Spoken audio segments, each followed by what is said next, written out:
So good morning, everyone, and thank you for joining us this morning. I'm Sarah Cohen, a member of the SAMED Regulatory Committee and Executive Officer of SOLDA. We'd like to welcome everyone to this morning's Regulatory Forum. Just a few formalities before we start. Please note the disclaimer around conflicts of interest and competition law. We are also recording the session, and by participating you consent to the recording of this meeting. We welcome all the questions. You could either put them in the chat or raise your hand and I will call on you to speak.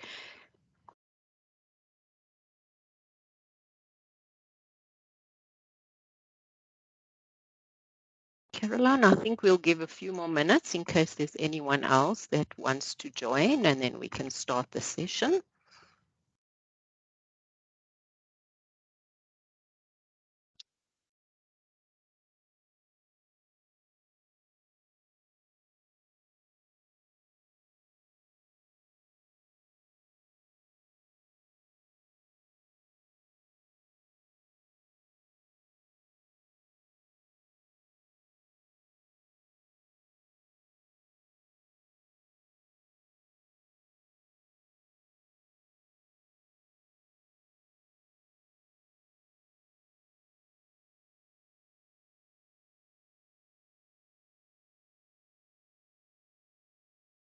So our first speaker this morning is Rana Chalhoub, who will give an update on the regulatory landscape of the Middle East and Africa.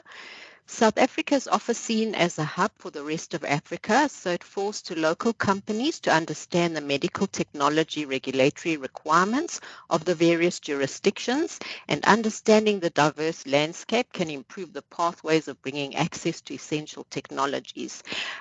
So Rana is an experienced regulatory affairs professional. During her career, she has managed to take over regulatory roles of increased responsibilities with an extended area coverage where she has built an extensive knowledge of the regulations across the MEA region.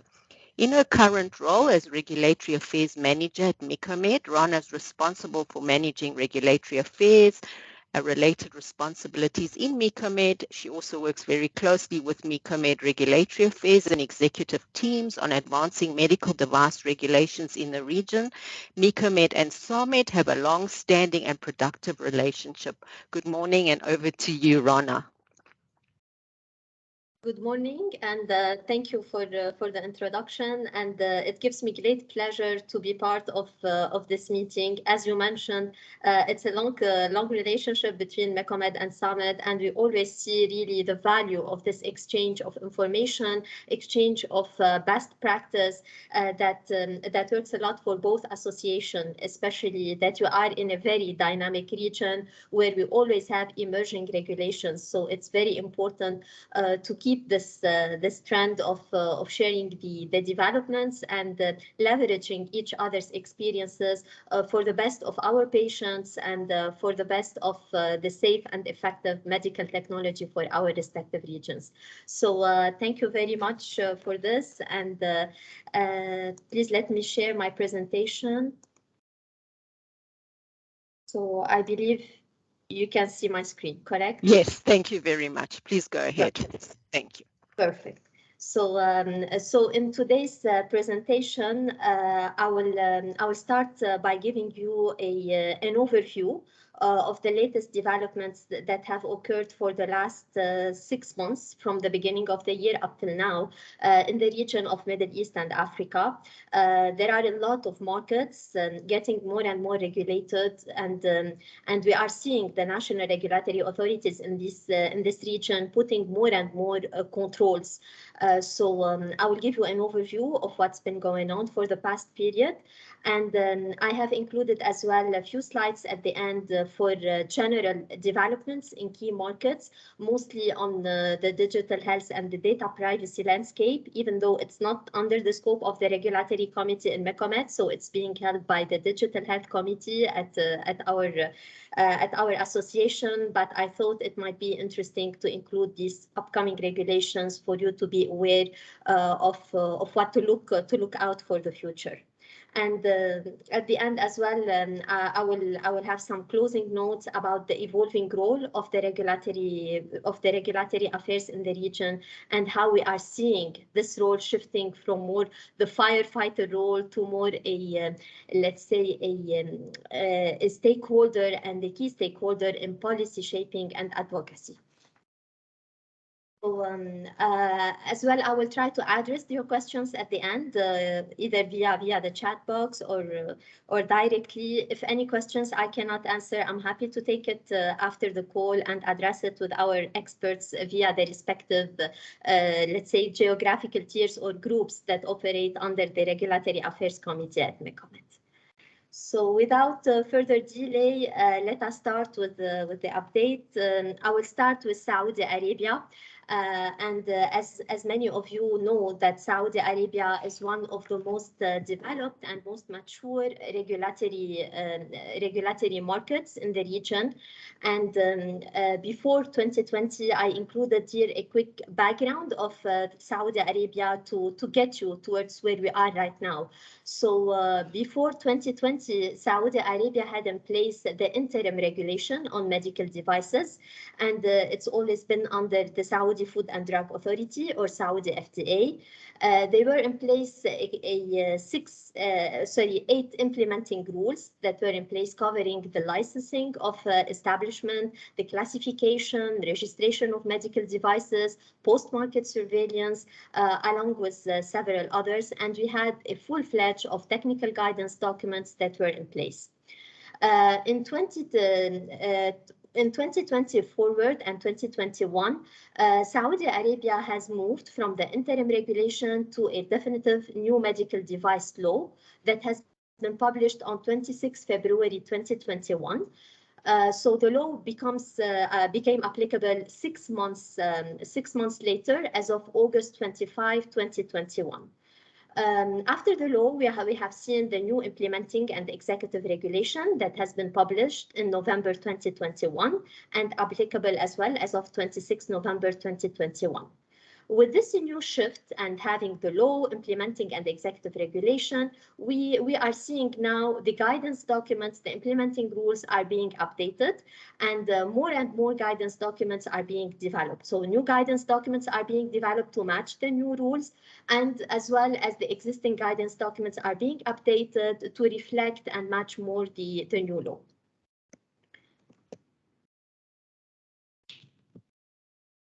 So I tried to capture in the slide what has changed in the new law in somehow a nutshell. So the major change that has been introduced by the new law in Saudi Arabia is eventually the leap from GHTF or IMDRF regulation to a full technical file assessment. So Saudi Arabia has moved from what they call the MEDMA 1, which was mostly a verification system of certificates of documents under the GHTF or IMDRF regulation, to a full assessment of technical file and the submission of technical file requirements, or what we call the MEDMA 2 pathway. So with this shift as well, SFDA has introduced a new classification system. So previously they were relying on the classification system of the respective IMDRF jurisdiction, whether the EU class 1 to A to B and 3, whether the US jurisdiction, even Japanese jurisdiction. But now they have their own, the Saudi classification, the ABCD classification, where you have to go through the different rules and decide your device falls within which rule, and accordingly, they need to be under which classification as per the Saudi classification. So this new regulation has been enforced in January 2022, and as it was previously, we are still in the online system, and they have the new RED system that has been adapted to match the new rules and to facilitate the submission of the full technical file requirements. From the second change that we have seen in Saudi Arabia, and I believe we are seeing this more and more as a hot topic or a regulatory trend in the region, it's on the traceability side, or the UDI, unique device identification. So in our region, so far we have Saudi Arabia and Egypt. So coming back to Saudi Arabia, they have they were one of the first countries in our region to put in place the regulation for UDI and have the guidance documents in place. This guidance document is being updated. The latest version was published in 2022. And the recent update that we have seen is Saudi Arabia delaying the implementation of the UDI requirements. So initially, it was supposed to be September 2022 for the highest risk class B, C, and D. But just last week, SFDA has announced that they will delay the implementation until for 1 more year, until September 2023 for the high risk class, and for 2024 for class A, which is the low risk. In terms of UDI as well, currently the system, the full, let's say, mass upload option is not yet fully functional. So companies are encouraged to start uploading their data on the system. In order to test the system and test as a pilot with few companies for the mass upload of the UDI data elements.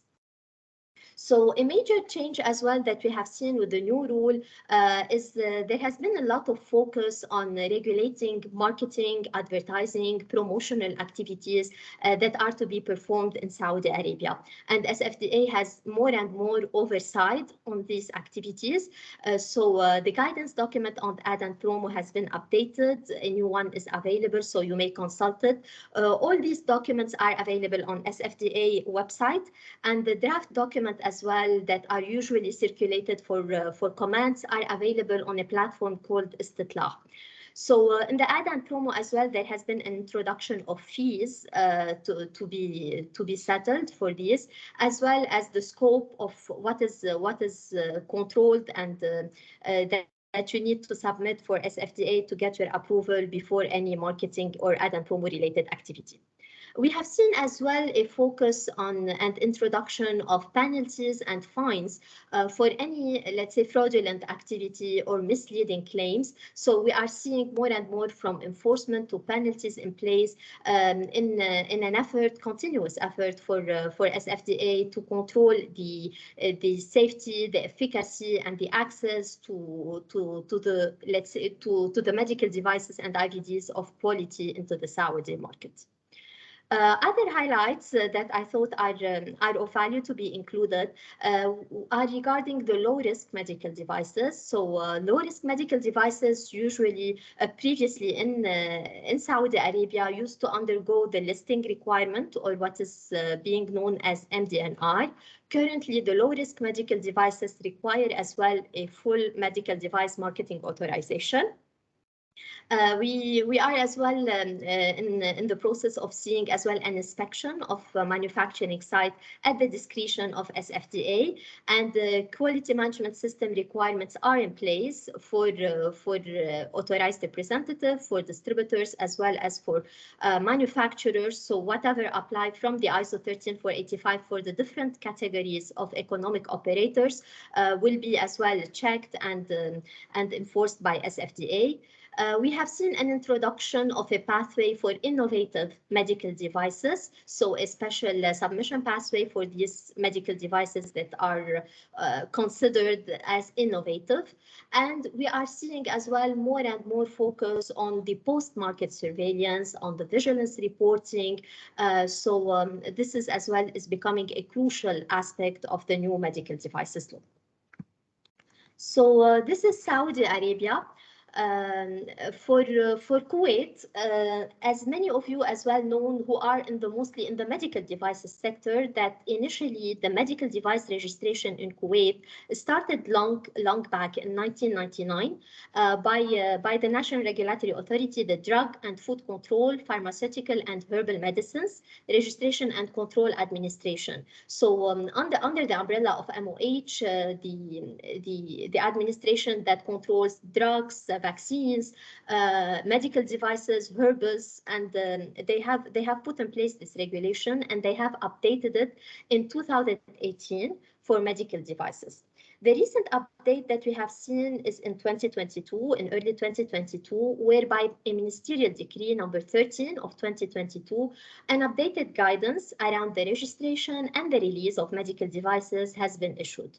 So for many of you who were recently, let's say, exporting capital equipment, in vitro diagnostics to Kuwait, they were not familiar of the registration that is in place because these products used to go with the importation process. But currently, all medical devices, capital equipment, in vitro diagnostics are all in scope of the registration. Initially, when they issued the guidance, it was supposed to be effective immediately. They have given a 6 months grace period for registration, which is ending by August 7 this year, 2022. We understand this is a very challenging deadline that is in place. At our previous meeting, we had a representative from Kuwait MOH with the head of the medical device registration, where we shared our concern with the timeline, as well as with the requirement, because it's important to mention that legalization is in place, and we know with the challenges we've been facing from COVID up till now and the delays we are facing with the legalization process, that is taking more and more time to prepare the files and have these ready. So legalization is in place. Manual submission is still in place, as there is no online system for submission yet in Kuwait. In terms of requirement, we have with the new ministerial decree that was introduced in 2022, we have seen additional state requirements that are in place, especially for high risk Class C and D medical devices. Class A medical device is still subject to listing, and we are seeing more requirements as well on the post-market surveillance aspect. So it's important to mention that the MOH in Kuwait is having a closure period from the 12th of June till the 18th of August, during which you cannot submit new registration files. You can still follow up on some, let's say, review or deficiency letters during this period, but you will not be able to submit new files. So as I mentioned, we have raised this concern to Kuwait MOH. We have even gone an extra mile and provided an estimate of the number of files that you are expected to be submitted to Kuwait MOH within this short period. So we're looking into the final feedback from Kuwait MOH and whether there could be any possibility to have an extension of this deadline, especially with the closure period in place, the legalization requirement, as well as the huge number of files expected to be submitted, especially for previously non-regulated devices like the IVDs and the capital equipment. So we're looking forward to this feedback. So this is for Kuwait. Moving forward to Oman, another country in the Middle East and GCC in particular region that has as well engaged in establishing a regulatory framework, putting regulatory controls in place, and eventually going with a full-fledged registration process is Oman. We have been engaged with Oman MOH since the very beginning of the establishment of the new registration process. The final registration guidelines have been published, and back in 2021, the drafts were made available. We have commented via our member companies on these draft documents, and we have engaged with several meetings with Oman MOH to go through the industry comments and try to align as much as possible with the international standards, international best practice, IMDRF guidance documents, as well as to ensure smooth implementation of the new regulation. So the good elements in the new Oman registration is that it is an online system in place. So we are submitting with e-copies. So initially they had a requirement for few of the documents to be legalized, but we have been successful to shift to a full online submission and having e-copies. The system is piloting in 2022, and recently there has been a workshop conducted by Oman MOH where we have participated participated to learn more about the registration process. It is a risk-based implementation. So they will start with high risk in 2023. As I mentioned, in 2022, they will be piloting from June till end of the year. They will be piloting the system for high risk MEDMA approved products. So products that were registered under the Saudi regulation.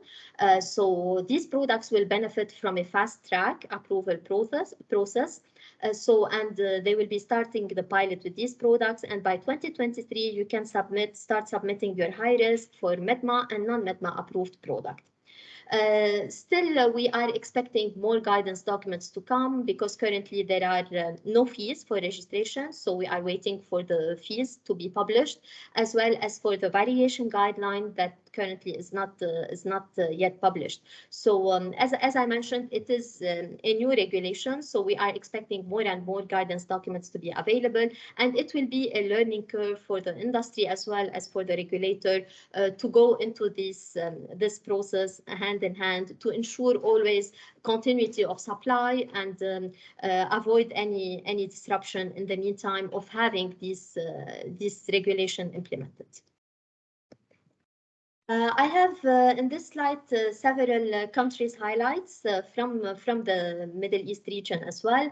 So for UAE, for those of you who are more into the quality and the supply chain in the UAE, we have seen in 2 months ago a new circular that has been published for data loggers requirements, where we have engaged with the MOH to identify the scope of products, because initially there were some let's say different information that this could be applicable to all products. So we have addressed this topic with the MOH, and we have received their feedback just 3 weeks ago that this will be in alignment with what is mentioned on the label and in the product marketing authorization file in terms of the requirements for data loggers, and to ensure always that the products shipped to the UAE are transported and stored under the conditions recommended by the manufacturer. For Bahrain, as you know, Bahrain has last year announced officially that they will go ahead with a 5 years transition period to enforce completely their medical device registration. By 2026, by February 2026, you need to have all your products registered in Bahrain to be able to continue to ship into the country. In the meantime, we are seeing several updates on the existing guidance documents in terms of the registration guidance, the importation guidance, and as you know as well, Bahrain has in place a fast track process where you can submit your files via a third-party agency. So this will be a faster review via this agency, but you always have the option to go and submit your document via NAHRA, who is the National Health Regulatory Authority in Bahrain. Another challenge for Bahrain is the validity of the license, which is 1 year. So you have this retention as well in place. And we are working with the health authority in Bahrain to have this shifted to 3 years at least validity. And we are still waiting for feedback on this point. For Jordan as well, in 2019, they have introduced their medical device registration. Previously in Jordan, just to give you a background, some specific products, only product categories were required to be registered in Jordan. Mainly what the products incorporating drug or pharma substances, sutures, breast implants, so some particular products. But in 2019, Jordan with the new mandates, they have introduced a requirement to register all medical devices, and with a risk-based as well implementation. The class 3 medical devices has to be registered. The deadline is in June 2022, so you have to submit your files at least. The documentation is somehow straightforward, so you need mainly your label, IFU, catalog, as well as the respective certificates, CE, ISO, and it is an online submission. Some documents need to be notarized, and then you will have to complete your file and have your product registered for class 3 medical devices. They have as well recently introduced the bundling for under system and under family, and they have adjusted the fees for the bundling. And initially as well, Class 2B medical devices were supposed as well to be enforced at the same time in June 2022. But at our last meeting, we had as well a representative from Jordan FDA, and they have extended the timeline for registration for Class 2B until end of the year. As well as I mentioned, if you have previously registered your product in Jordan before 2019 for the products that were in scope of incorporating pharma substances, so if these products have exceeded the 10 years validity for the license, so now as well you have to renew your license. So they have activated the renewal process for the old licensing, and this as well has to be done by end of this year. So for Lebanon, Lebanon, in terms of background, has in place mostly as well registration for specific product categories, like what we call the pharma-like device or medicated medical devices. And for implantable medical devices, they have an online system that you need to list your implantable via the system. So what we have seen in 2022 is that Lebanon has published a draft regulation for in vitro diagnostics, and we had the chance to comment on this draft regulation, and we are still waiting for the final guidance to be published because it has not been published yet. So moving to Pakistan, where we have seen as well last month a new amendment on the Pakistan Medical Devices Rules of 2017. So this amendment was really a relief for the industry, and it's an amendment that the industry has been pushing for this particular change for quite some time. It's related to the indenting of medical devices. So now the owner of the registration license can indent the commercial activity and the import of medical devices to let's say a distributor or a third party with a particular framework that has been introduced for this purpose. Because initially, if you are the owner of the registration license, you are the one that you need to import or have the commercial activity, which was not really a very let's say viable concept for many of our companies who have direct presence in Pakistan. So with this new amendment, they have, let's say, modernized their regulatory framework to allow the indenting for a third party to have this commercial activity being done. So it's been really a great news for many of our member companies on this level for Pakistan. Along with the indenting of medical devices, we have seen as well a lot of new concepts being catered for in the new amendment, like the refurbishment of medical devices, where they have defined the framework, the emergency use authorization, the medical devices that are being shipped for donation. So they have covered several aspects that were not catered for in the previous rules, and that they have put the right framework to be followed in the new amendment. As MECOMED, we have as well engaged in a capacity building initiative for DRAP, which is the Drug Regulatory Authority of Pakistan, with the support of the USAID PQM Plus program by USP, where we have provided a session on the EU MDR and IVDR via subject matter experts from our member companies to introduce the transition timelines, the changes triggered by the MDR and IVDR, what do we expect in terms of changes in the documentation that is submitted to Pakistan, and how best to tackle these changes. So this session was very much appreciated by the team at DRAP, and we are looking forward. It's part of our MDR IVDR activities and the trainings that we are rolling out for several authorities in the region, because as you know, many authorities of the region rely on the EU pathway for submission. So it's important to align as much as possible with the changes happening on the international level, and try to minimize the impact on the documentation that is being submitted to our region. Moving to Egypt, Egypt as well is one of the major countries of focus for our regulatory committee at MECOMED, and we have a very active working group addressing and working closely with the health authorities in Egypt and tackling the latest guidance documents that are being published and addressing the industry challenges. So we had our meeting with the EDA, which is the Egyptian Drug Authority, in April. And we have discussed key industry topics. One of the topics is, as I mentioned, is the UDI guidance documents that has been published in Egypt late 2021, early 2022.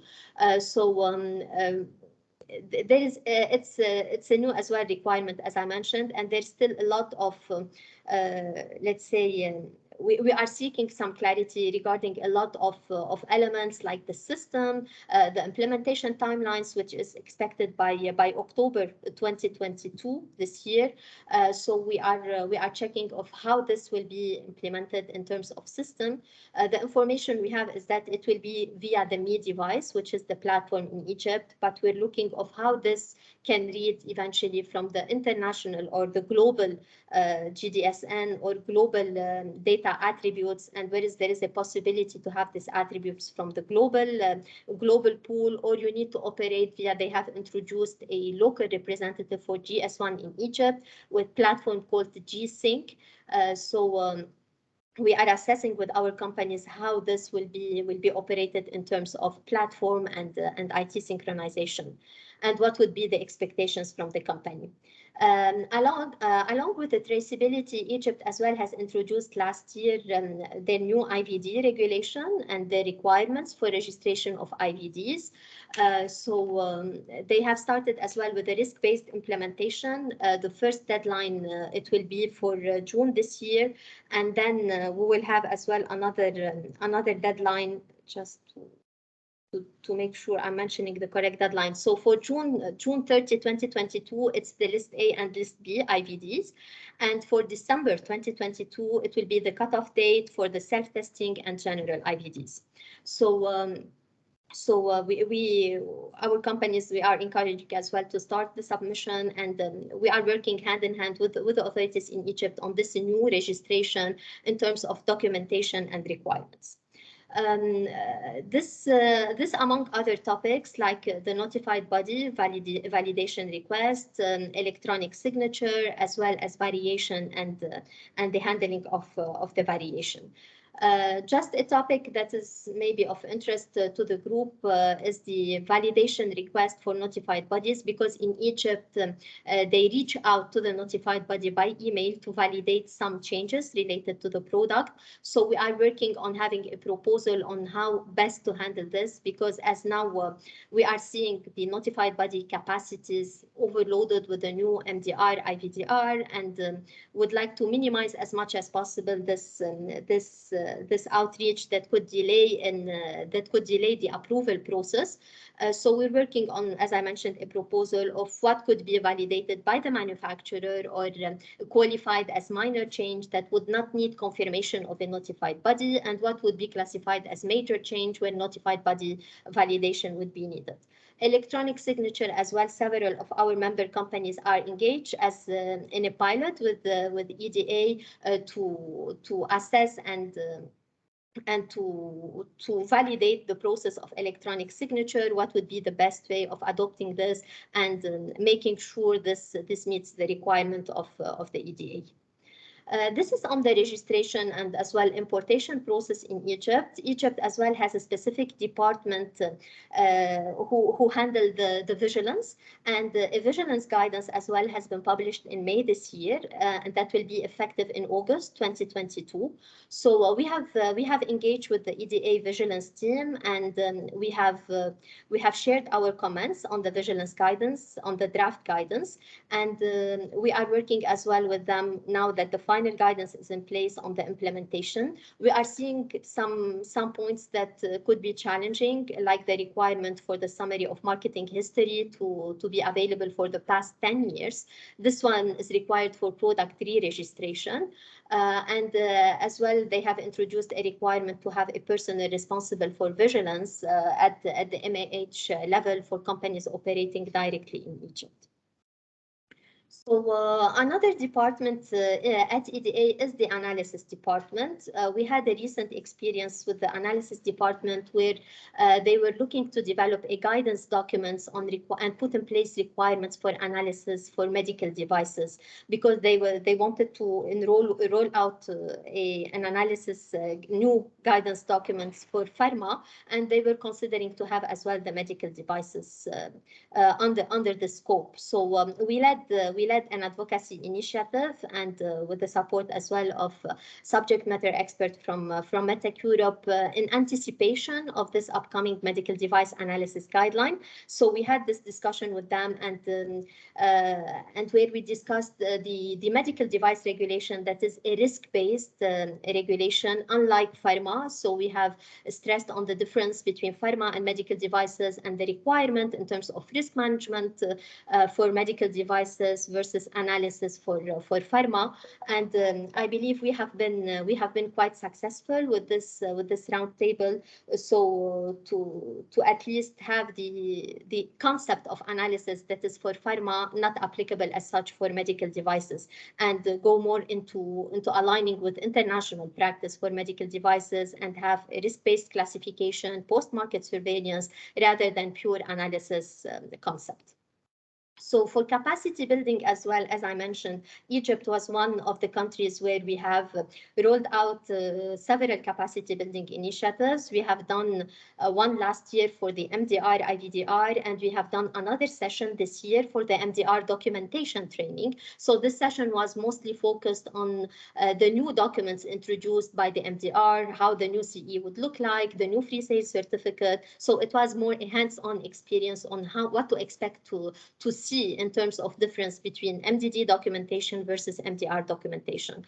And it was very beneficial session for the EDA team. And we had as well rolled out a vigilance training session on the best practice in Europe to try to align as much as possible in terms of templates that are requested in Egypt, to avoid to have country-specific templates, and rather align these with what's available internationally, like the PSUR or PMS report. Moving forward to other African countries as well, I have included mainly three. Rwanda, where we have seen a draft document for the regulation and dossier submission for IVDs. And there has been as well in May a stakeholders consultation session on this draft documents, and they were open as well to have the industry comments on this draft to be rolled out for the IVD registration in Rwanda. In Algeria, we are seeing a lot of organizational changes, and lately they have appointed a new interim head for the ANPP, which is the head, the Agence Nationale des Produits Pharmaceutiques in Algeria. And we are having, as we had an initial meeting with the previous head of ANPP, where we tried to discuss the homologation deadline that is becoming effective in November this year, as well as the challenge of the Arabic labeling. And unfortunately, a new head is now appointed, interim head, and we are expecting a new head to be appointed in place. So this, I believe, it's becoming more and more challenging to maintain the relationship as well with the organizational structure happening, and follow up on the initial discussion where you had this with the previous person that was in charge.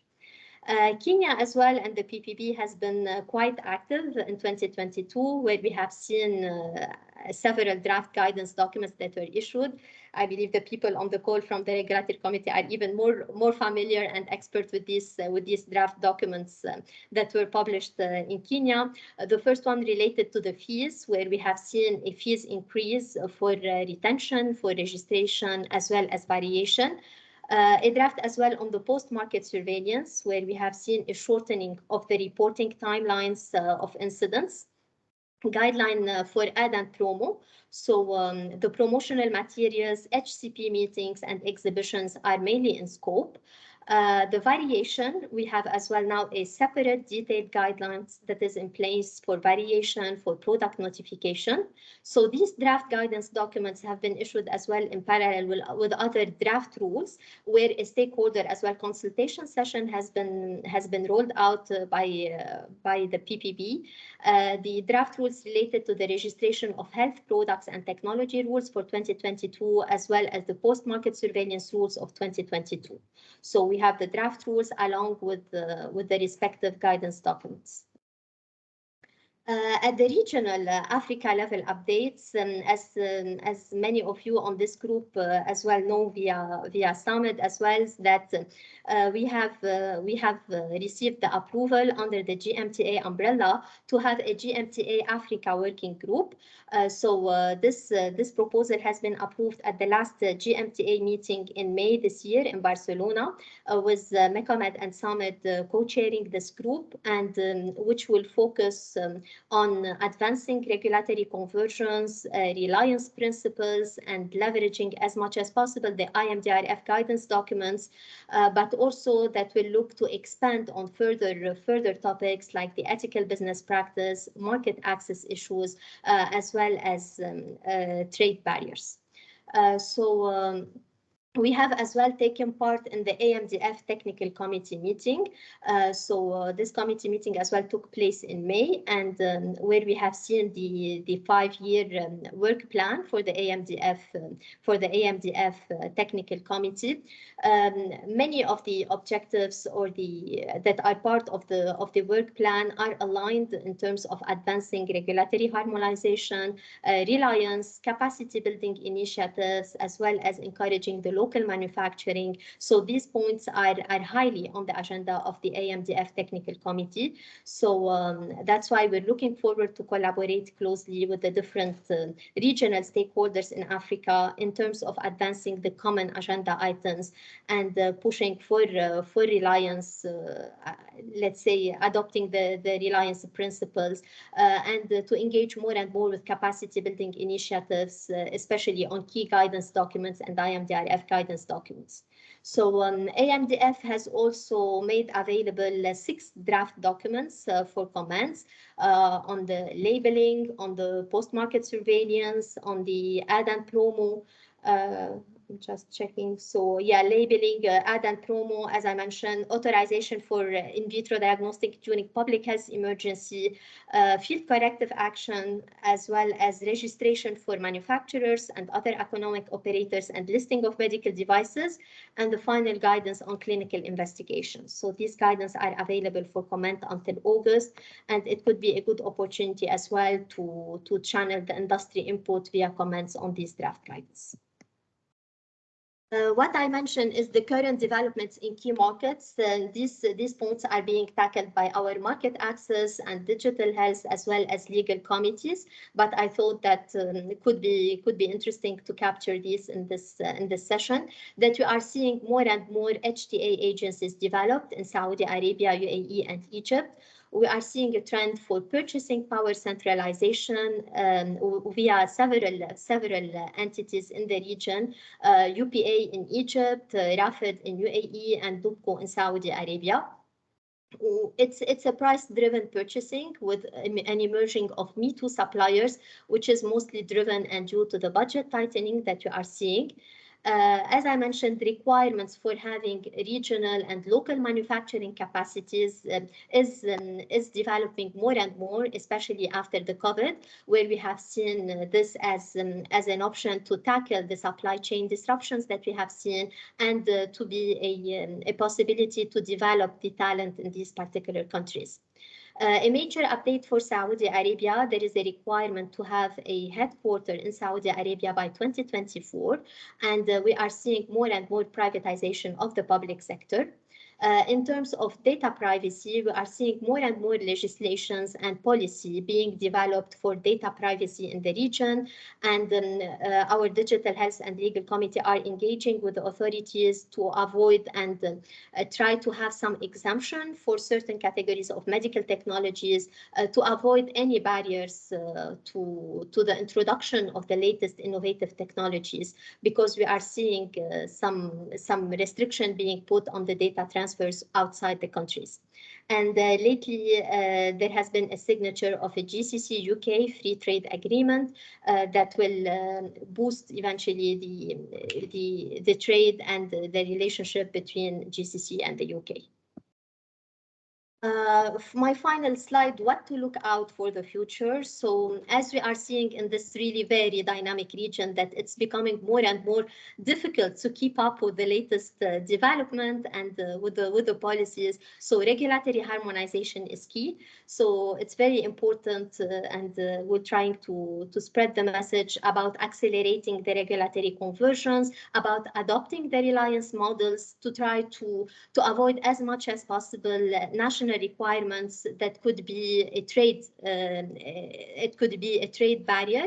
And we are as well looking forward to always safe, effective medical technology and accessible, because if we have the safe and effective medical technology but that is not arriving on time to our region and to our countries, this could be as well a major challenge. So that's why it's very important to have this to accelerate the reliance principles and the regulatory conversions. As you know, it's very important in our region, the engagement with the health authorities, working closely with the health authorities, sharing best practice among industry members, because as you know, in many cases, some guidance documents might not be available. So it's mostly on best practice. And it's very important this platform as for example, these meetings to have this sharing of the principles of work in this dynamic region. In terms of regulatory affairs, I believe we have all experienced it, where we were previously mostly on, let's say, more of a submission officer for the regulatory documentation. Now we are a new perspective of the RA role, so we are not on the firefighter. We are moving mostly from a reactive to a proactive mode for the regulatory people. So it's very important to focus on the intelligence because in many of our countries we operate via distributors, so it's a distributor market. So to have the right intelligence from the different sources, as I mentioned, from industry members, from the association, from the health authorities, engaging with the health authorities early enough in the process, having more focus on policy, on advocacy, on shaping this regulation, because when it rains, it pours. So eventually we are seeing this regulation on the several aspects, and not only regulatory, but we are seeing more and more hot topics or trends, as I mentioned, UDI, which is not really a pure regulatory game. So it's important to have a cross-function collaboration between quality, between supply chain, and not working in silos in order to address this, as well as the digital health trends. We are seeing, as I mentioned, the data privacy regulation emerging, AI, cybersecurity. So we really need, let's say, innovation is moving really at a very fast pace, and we always need to have this balance between innovation and regulation. So it's more focus on intelligence, policy, and shaping. And as per the experience, let's say, that we had previously, for example, for Egypt with the analysis, it's very important to engage early, not only on the commenting on the draft documents, but even when the whisper takes place, because we can feel the swell with the people present on ground and closer to these regulations. So we can engage early enough in the process to make sure we have this on the right track. So this will also as well let's say leverage our role as regulatory people and have a better access to our medical technology in the region. So this is just a final thought I wanted to share. So I'm happy to answer any question with the remaining time if allows. If not, as well, you may reach out to me. I have included my email at the last slide, and I would be happy to take your questions if, after the call as well as needed. So thank you so much. Thanks, Rana, for a very comprehensive overview, as always. We do have some questions. We'll try and, see how quickly we can go through them. If we don't manage to get through them all today, we may ask you some questions on email, if you don't mind. So there was a question around Kuwait. After the MOH office opens, will they extend the grace period for another 2 months to allow the submission of documents for product registration? Okay, okay, so we have not received any official confirmation of the extension of the grace period, but this was one of the reasons that we pushed for an extension, the closure period, legalization, as well as we have, as I mentioned, did the exercise and shared the expected number of files. So we have been as well clear with our message to the MOH that we don't want to, let's say, transfer the backlog from the companies to the authorities, because it will be a backlog in the review, even if all these files manage to be submitted on time. So I believe they got our points and our message, and with the head of the medical device registration, but they need to get the official confirmation of any extension of the deadline. But what is important to mention that the head of the medical device registration as well, they mentioned that for MOH orders, so these can still be released. So for the private sector, this is what we're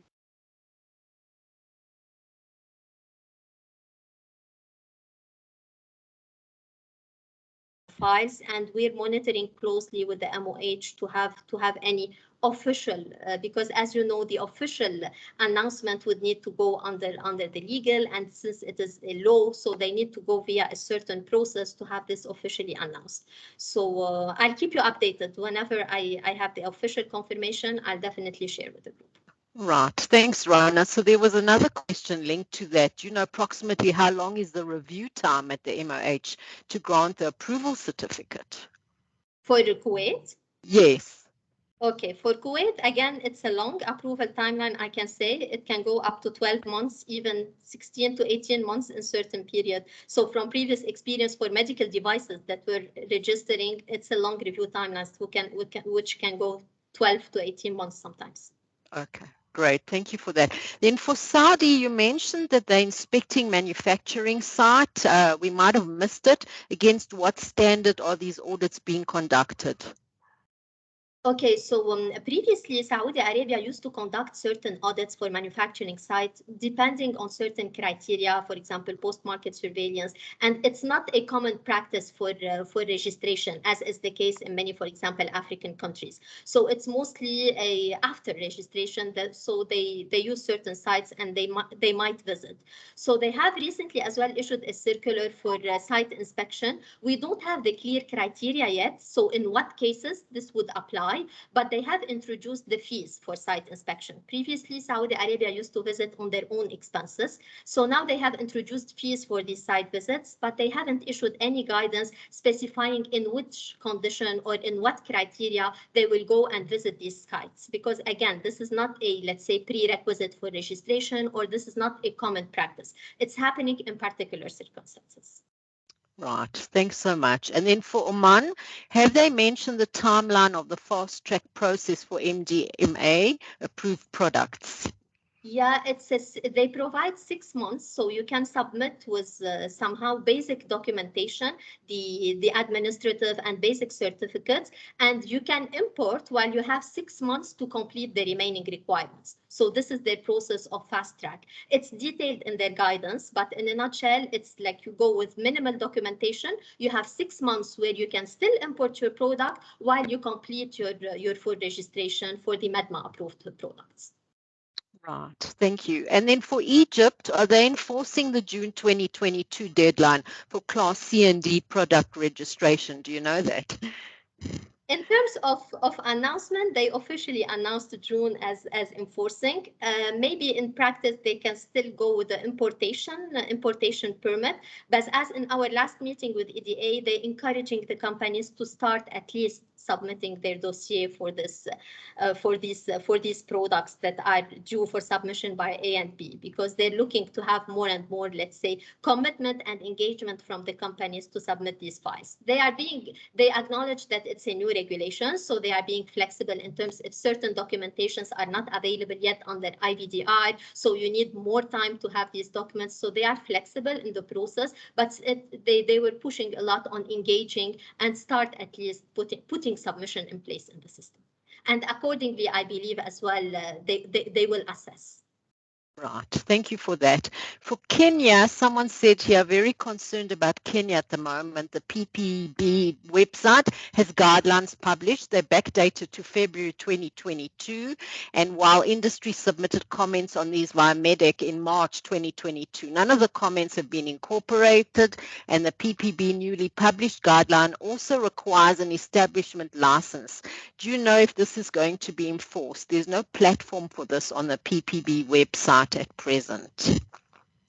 Okay, I have heard that there has been some delay or some glitch in the system in PPB for the submission lately, but maybe this has been fixed. If for this question I see Loshnish, that if Loshin, can I take it with her, because as well we are engaging under the MDRC initiative with PPB and Kenya, and we should be able to have as well a meeting soon. So maybe we can raise this point specifically with them regarding regarding Kenya. Right. I would ask Loshni to please email me the question, and then I can forward it to you, Rana, if that's okay. Thanks so much. Then there was a question, is GMTA Africa and AMDF not a duplication for Africa? What do you think? Just to mention, the GMTA Africa, GMTA is the Global Medical Technology Alliance. Under GMTA, you have all the medtech associations like SAMED, MECOMED, MedTech Europe, ADVAMED. So it's an association authority. AMDF, it's a regulator authority. So it's the African Medical Devices Forum. So we're trying to align our message as industry via the different medtech associations under GMTA and address these industry challenges as one voice with the AMDF, which is the regulator's platform for any upcoming regulations. Right, thank you very much. And then there was a question about any updates for Mauritiana. I'm not aware of any. I don't know if people from the group have more info on this. I'm not personally aware of any new regulation for Mauritania. Right, okay. Please share more info on UK GCC trade agreement and how will it benefit? I will send you a link after the call. I will send you a link to this announcement, so you can go through all the details for this. Okay, there was a comment here. I commend MECOMED's work in harmonization and reliance models of regulations for devices across Africa to facilitate access. What challenges are you facing with regulatory authorities in attempts to push harmonization? I believe definitely there is challenges in terms of implementation of the reliance models and the harmonization, because in terms of objectives and work plans, we are seeing that this is being clearly mentioned as a high point on their agenda. But in terms of implementation of this reliance models, so we are still seeing, for example, full requirement for technical file. We are still seeing new emerging countries putting in place their own regulations, which might not be always fully aligned with the international regulations. So I see that the challenges are mostly on the implementation process. Like, for example, as well, site inspection is another challenge. So it's mostly on the implementation and how to really put in place this guidance, for example, the WHO reliance guidance and other, let's say, harmonization principles, how to put these in place in terms of review of technical files and expediting the approval for the product. Great. Thank you so much for that insight. And I think one last question. Where can I find English versions of Algeria regulations? Someone has asked.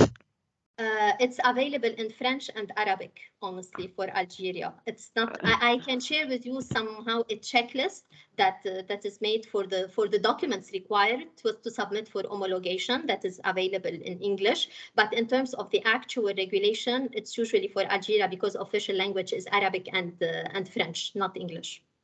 Right. And I see one last question has come through here. Sorry, maybe I misheard. How is putting more regulations around low-risk devices a highlight? And it appears to be for Saudi Arabia. No, it's a highlight in terms that you need to watch out, not let's say as an achievement, because previously it's let's say it's a change in terms of what I mean by highlight. It's a change that is in the new regulation, because previously low risk medical devices undergo listing or MDNR. Currently, they will undergo a marketing authorization submission. So in terms of changes from previous regulation to new regulation, this is what I mean by highlight in terms of. Okay, excellent. Thanks Yeah. for clarifying. There was one Yeah. additional question. When a company has decided to make changes to product GMDN codes, what sort of notifications need to be given to the notified bodies, FDA? Are there any further precautions that need to be taken regarding such changes? And I think this will have to I be our believe you last have a question. session on We do GMDN have, yes. where the experts will be in a much better position to answer this one. Yeah. Okay. All right. Thank you so much, Rana, for your time Thank and for the comprehensive overview. As always, we really appreciate your interaction with industry and for taking the time to be with us today. Thank you so much. It's a pleasure. Thank you so much. And I wish you as well a great remaining rest of the meeting. And I'm pretty sure we'll connect again soon. So thank you so much. And we'll keep in touch. Thank you so much. Great. So thank you, everyone. So moving to our next speaker, who is Barry Daniels, who will be discussing the GMDN codes and how they apply to MedTech. The GMDN agency is responsible for global medical device nomenclature used to identify medical devices. The GMDN identifiers are used across the globe and are used in South Africa by SAPRA, by medical funders and medical establishments. The purpose of the codes is to support patient safety, and here today to give us an understanding of the codes, how to apply for these codes is Dr. Barry Daniels. He's the technical lead at GMDN agency, and so there really is no better person to share expertise on the matter. Good morning, Dr. Daniels, and over to you. Thanks so much. Good morning, everybody. Can you hear me okay? Yes, thank you very much. Great. Okay, let me see and try and share the screen.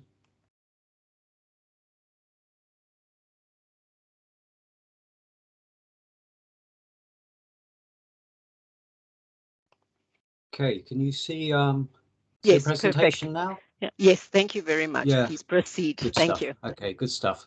Okay, thanks again for giving us the opportunity to speak again.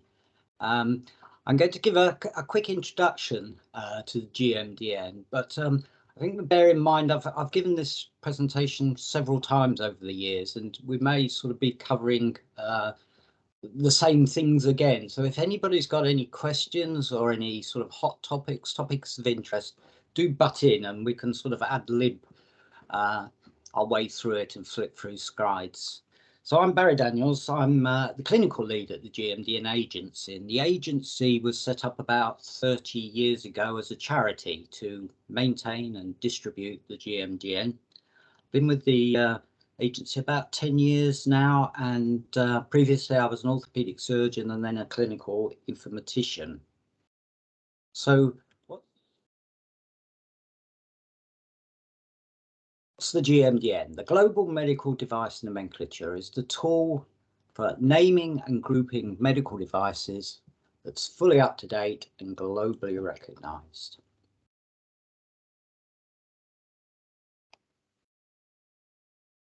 The way that the naming and grouping is done is using a concept called the GMDN term, which consists of a code, a name, a unique name within the nomenclature, and a definition that usually has some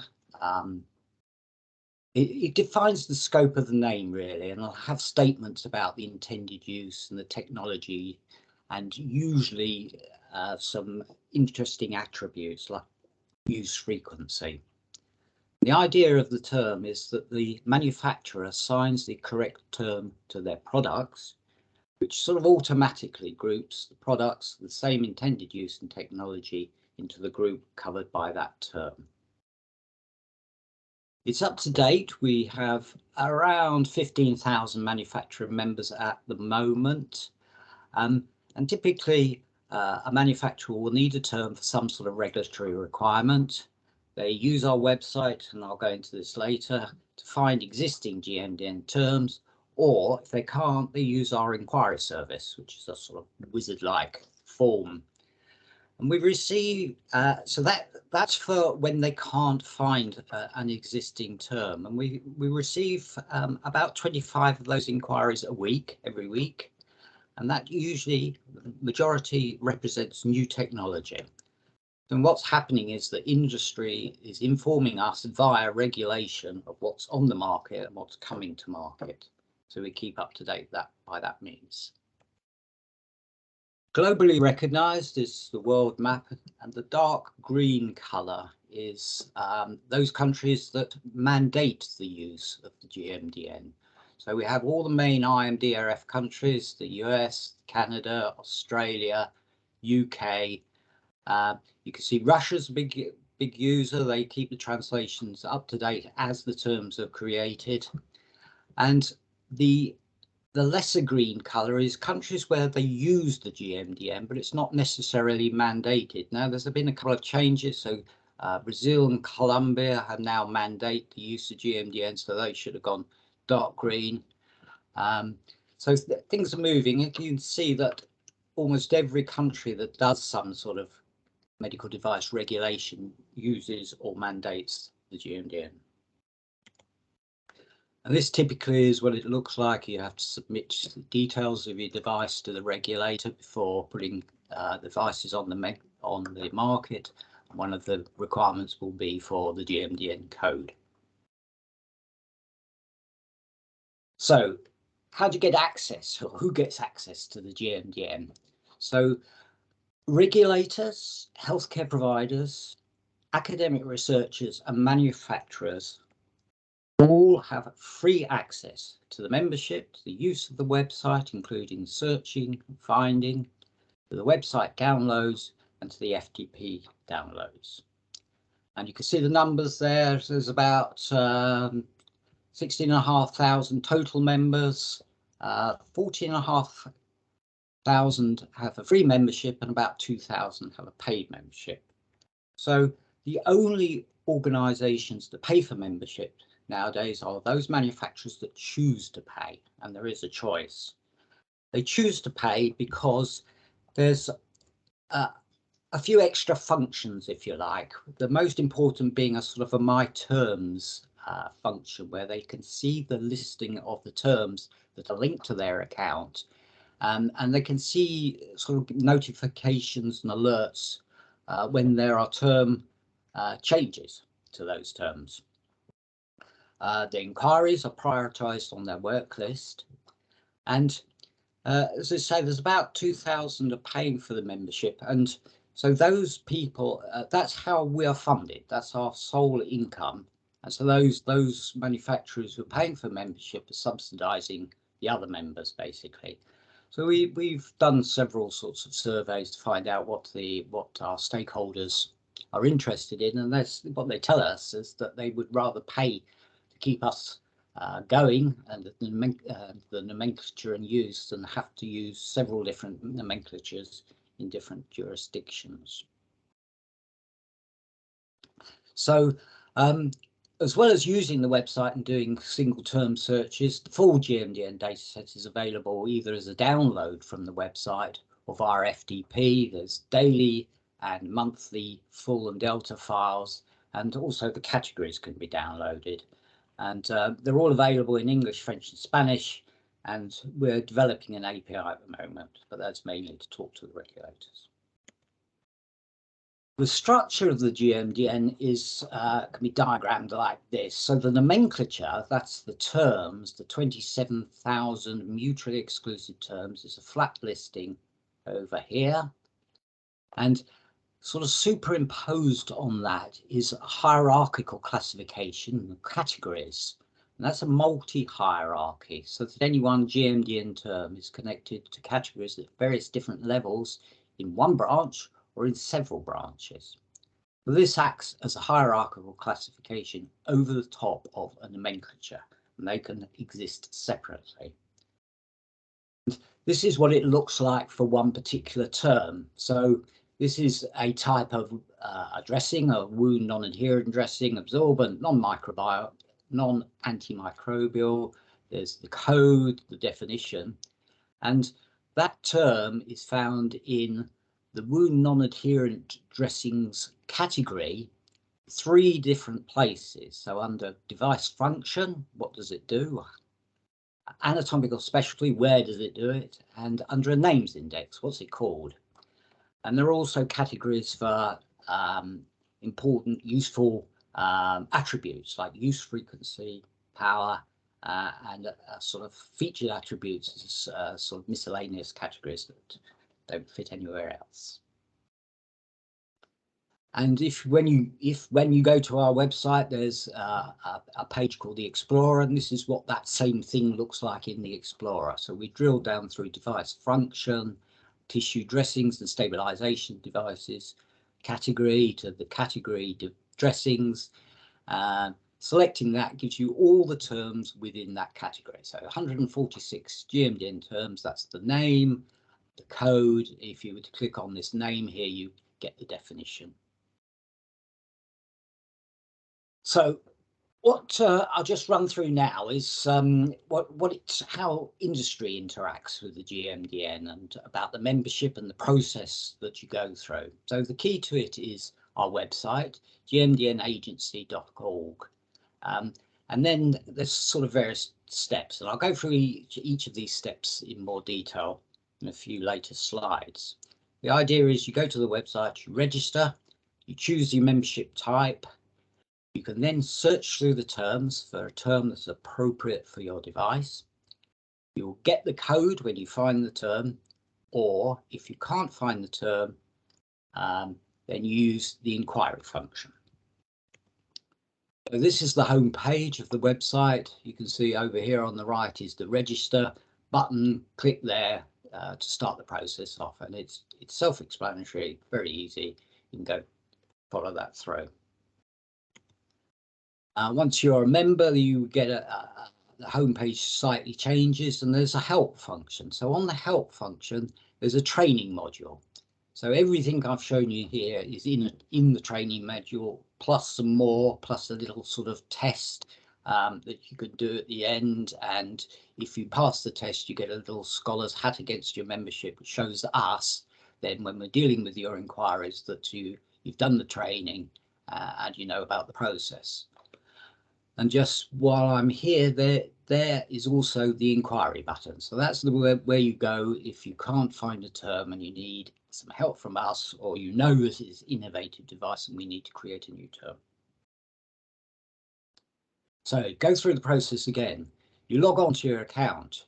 You search for a GMDN term that accurately describes your device. If you can find it, then you link that code to your account. If you can't find it, you submit an inquiry.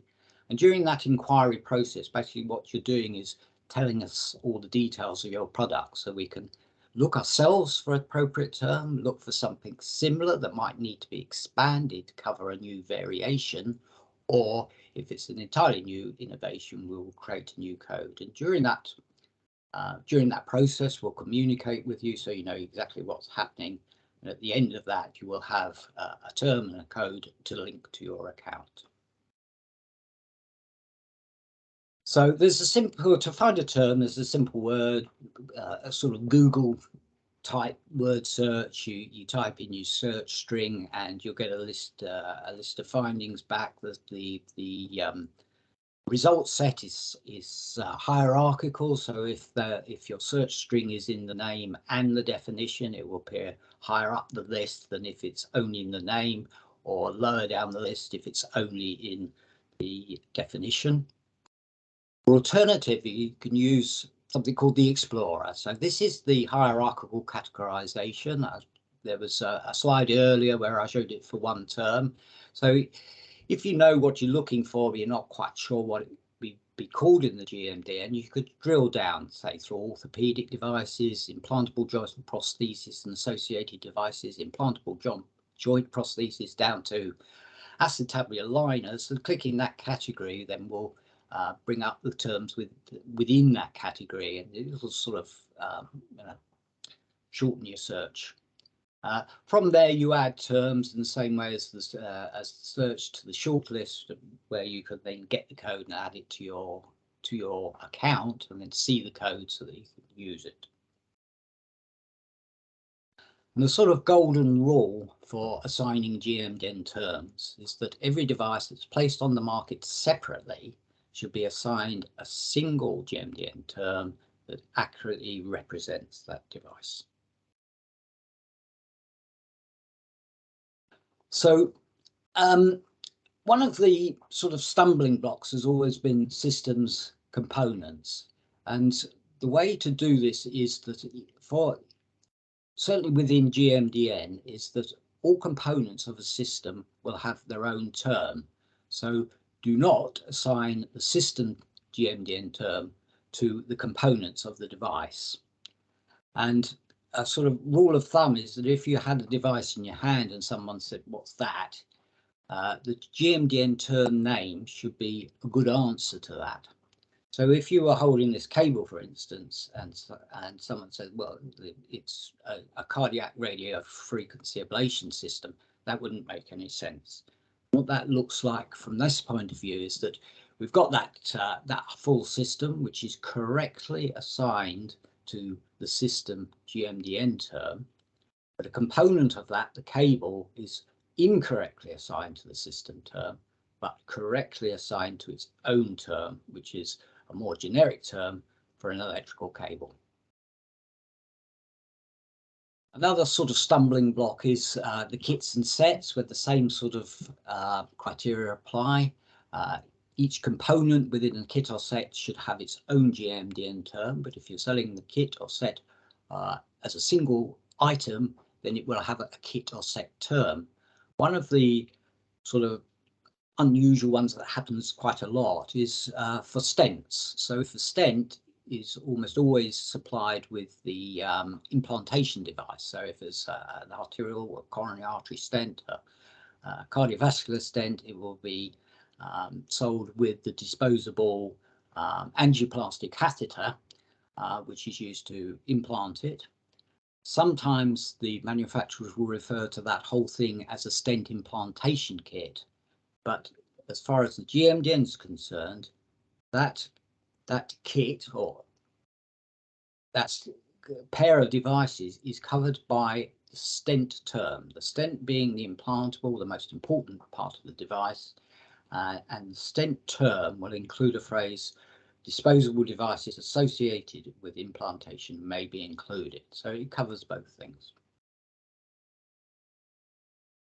Just a sort of quick diagrammatic way of looking at how UDI works with GMDN. So here we have a device with a DI, device identifier. The number here goes in the database. The barcode goes on the device.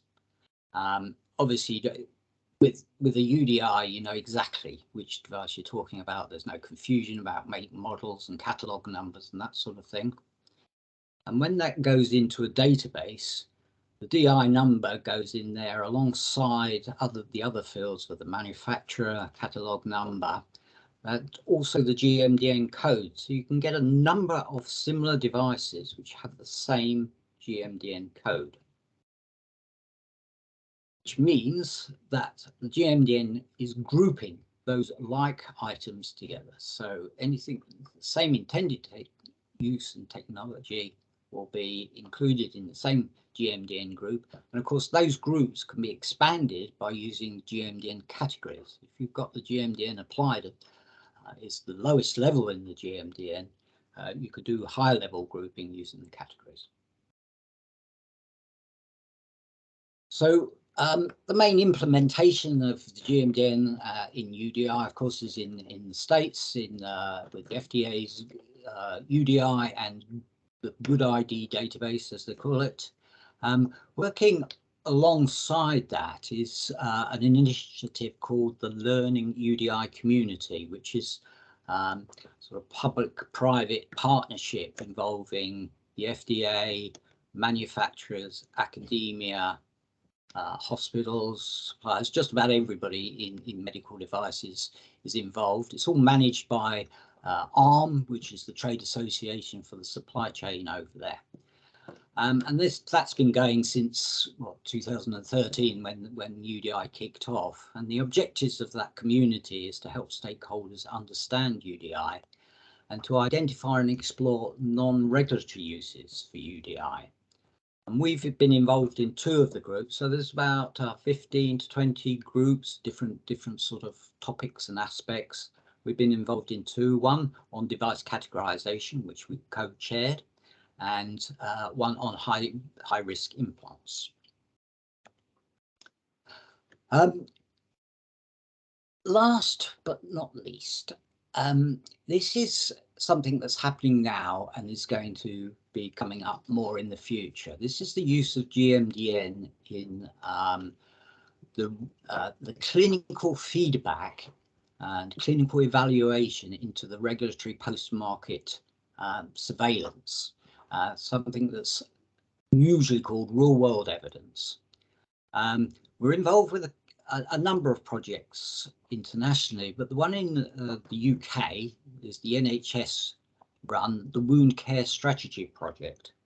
So what they're finding is that they're interested in 3 categories, but mainly dressings and bandages, and they're using data from the MHRA, so the GMDN is coming out attached to all the products. What they're finding is that they need something that's a little more specific, more granular than the GMDN term, and they've identified a number of attributes which are of interest to them as clinicians. And interestingly, on a separate project, we've had different sets of attributes applied to terms which are of more commercial interest. But anyway, back to the clinical. These attributes can be sort of divided up according to the GMDN category that they belong into so far. So what you get is a model that looks a bit like this. You have the GMDN categories and the terms. You're interested in these 2 terms, which are in 2 different categories. And you get products where the clinicians or the clinical team identify different attributes for a product according to the GMDN term. So different sets of products, different GMDN terms, but actually rely on the category that they're in. And so different terms within the same category have the different sets of attributes. We're starting to build up some data of those attributes, and we're calling this GMDN+. The reason for sort of bringing it up here is that this is, if you like, a feedback for the quality of assignment, which is another issue we're looking at.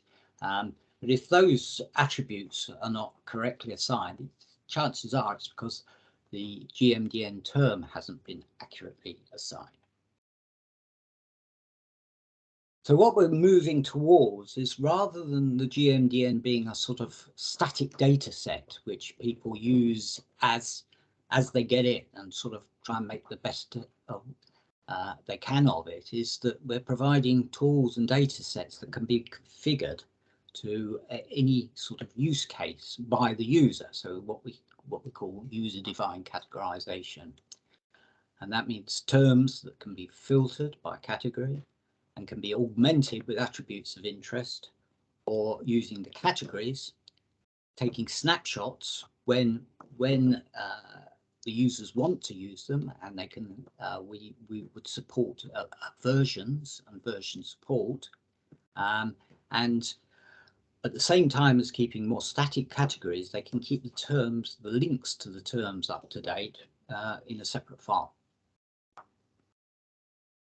Okay, and so that brings the presentation to a close, but I've gone very quickly.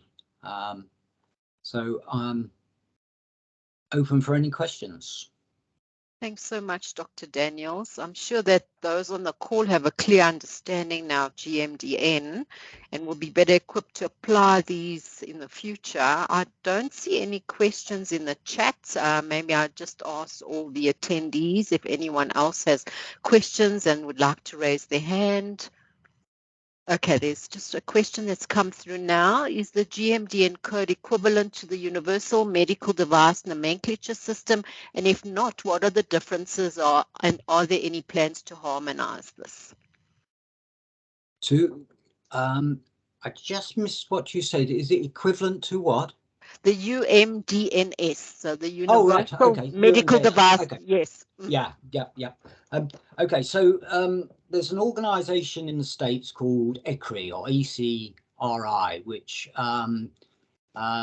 provides consultancy and software services, and they have created, actually predates GMDN, this categorization, the UMDNS. It was at one stage it was quite popular in America in hospitals that used their software. So the UMDNS is sort of touted as a free of charge nomenclature, but it comes on the back of very not free of charge services.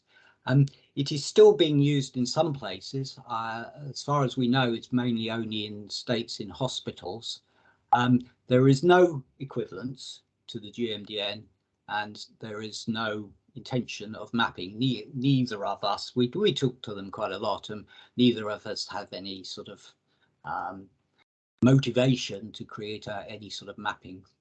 We've looked at this. We've looked at several sort of mapping projects. I'm sure someone will mention the EMDN, so I'll bring that up in a minute as well. So we've looked at mapping, and basically mapping between categorizations is just not possible. The reason you have categorizations is that they categorize in different ways, and sort of doing a mapping, if you mean getting equivalence and automation, is simply not possible. So you can achieve something which is sort of close, but never equivalent. That's been the same issue with the EMDN. So this is in Europe. The European Commission have a plan to introduce a UDI database. So it's a European-wide UDI database, which keeps on being put back, or put forward, I should say, put forward. Is currently due to go live in 2025. And this is something that sits over the top of the national regulatory databases. As part of that database, they've decided to create their own nomenclature called the EMDN. So not trying to cause any confusion with the GMDN. The EMDN, the European Medical Device Nomenclature, is not a nomenclature. It's a sort of immature classification system.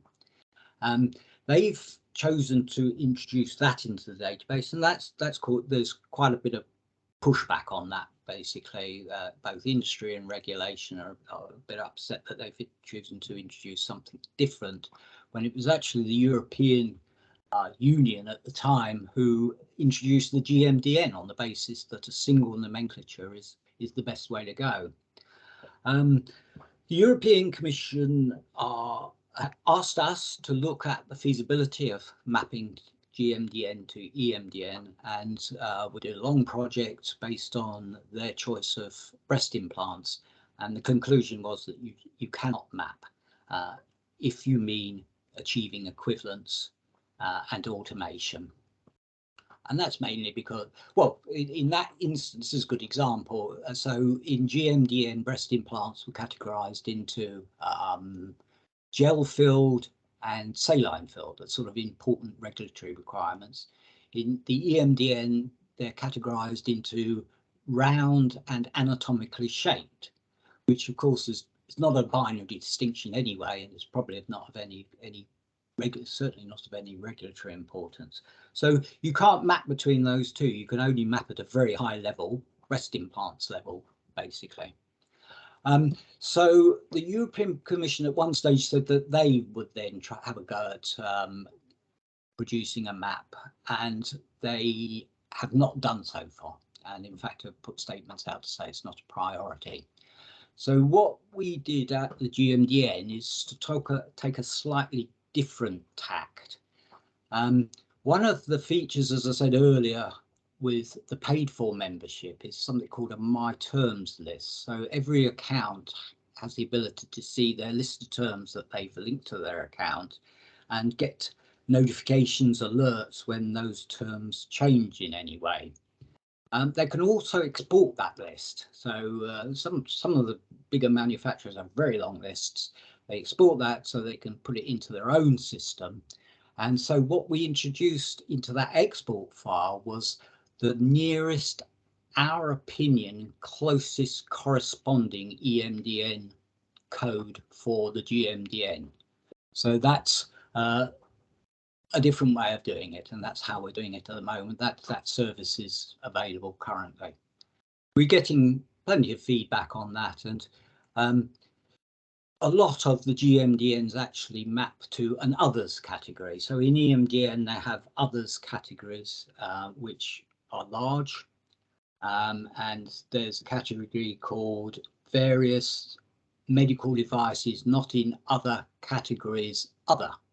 And a lot of GMDNs have to map to that because there's nothing else that it corresponds to. GMDN only has names, no definitions, so you're not sure of the scope of the term. And because the translations from Italian, they're ambiguous, is the best you could say.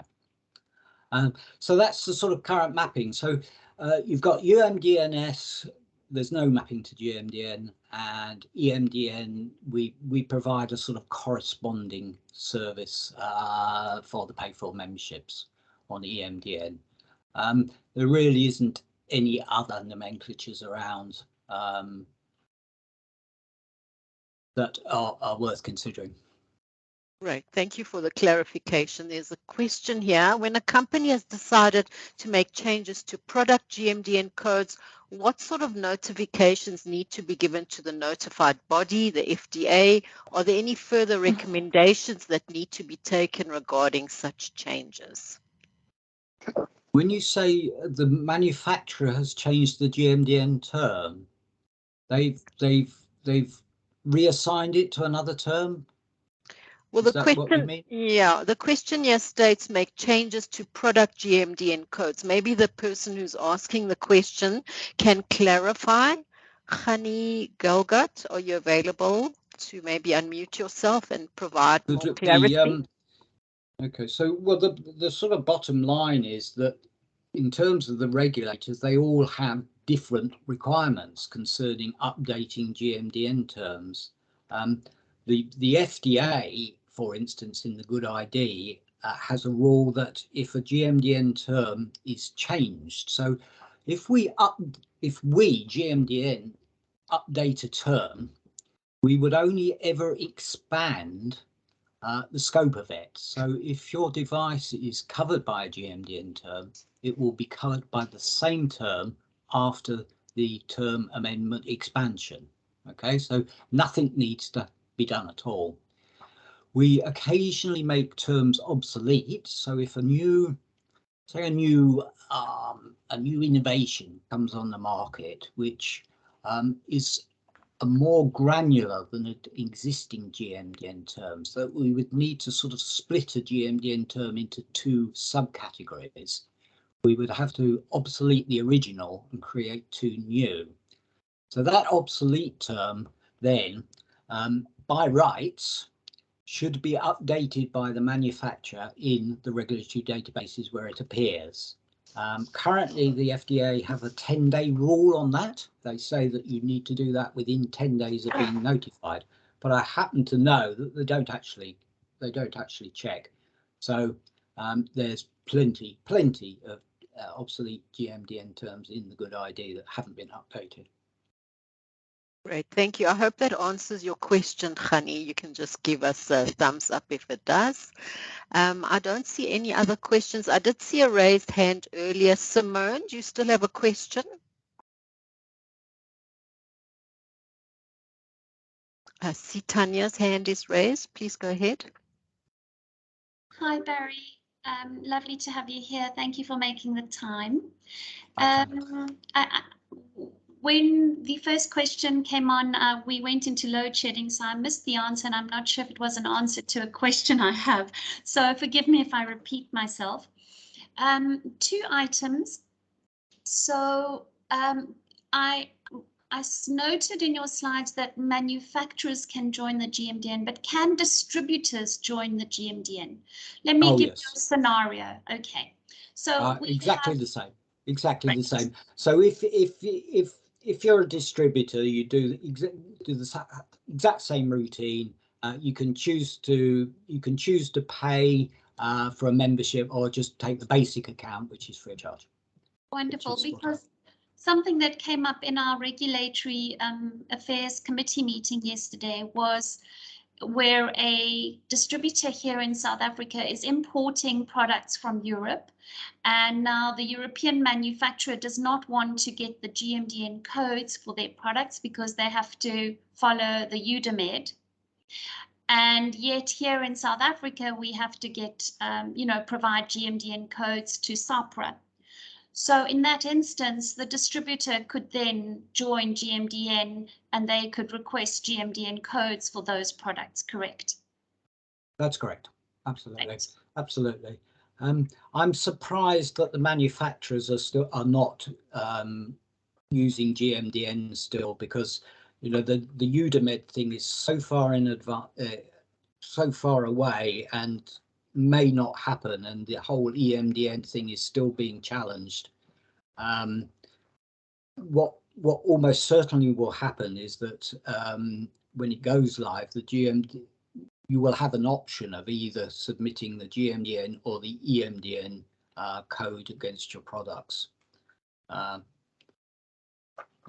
That's a prophecy. Okay. And then lastly, Barry, I know that you do provide, you have some online training. So if anybody wants to get more training, it's available via, I imagine, the website, or once they've joined. And if there are any further questions, those can be answered there. Absolutely, yes. So I showed a screenshot actually where once you've registered, there's a help menu, training, there's user guides as well. But the training has been very popular. It's very quick and easy to do. A lot of the slides that I've used today are actually in that, and you sort of whiz through it, and then you can do a little quiz at the end, which sort of makes it a little bit more fun than it would have been otherwise, I guess. Yes, and there's a contact us. So there's if you've got any sort of queries about your membership, you use the contact us form. If you've got queries about products, send in one of these inquiries, and that'll get down. That'll get answered pretty quickly if it's a simple question. Thanks so much for that. I see we have 2 hands up, so quickly over to Khani. Please go ahead. Thank you so very much for having me. I just wanted to clarify, and again, thank you for answering my question previously on changes that are made to GMDNs in terms of the obsolescence of codes and reissuing on the Good ID database. Furthermore, in cases where previously the company had, let's say, a single-use medical device, and subsequent testing and validations have proven that it can in fact be used as a reusable device, and therefore the GMDN code will change accordingly. What sort of notifications, if any, need to be given to notified bodies and regulatory authorities, besides updating that on Good ID? I don't.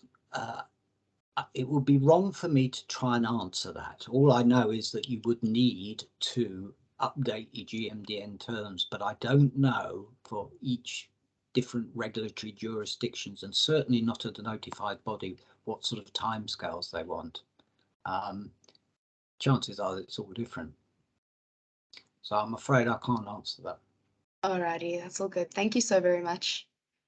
Thanks. And I think one last question. Melanie, I see your hand is raised. Over to you. Thank you. Dr. Daniels, just a question. You referred to the GMDN Plus system and the collection of data with regards to GMDN terms. How active is that currently? Is it something that a manufacturer could feasibly put into a post-market surveillance plan at present, or is it more a future possibility for a post-market surveillance plan? Now, that's a good question.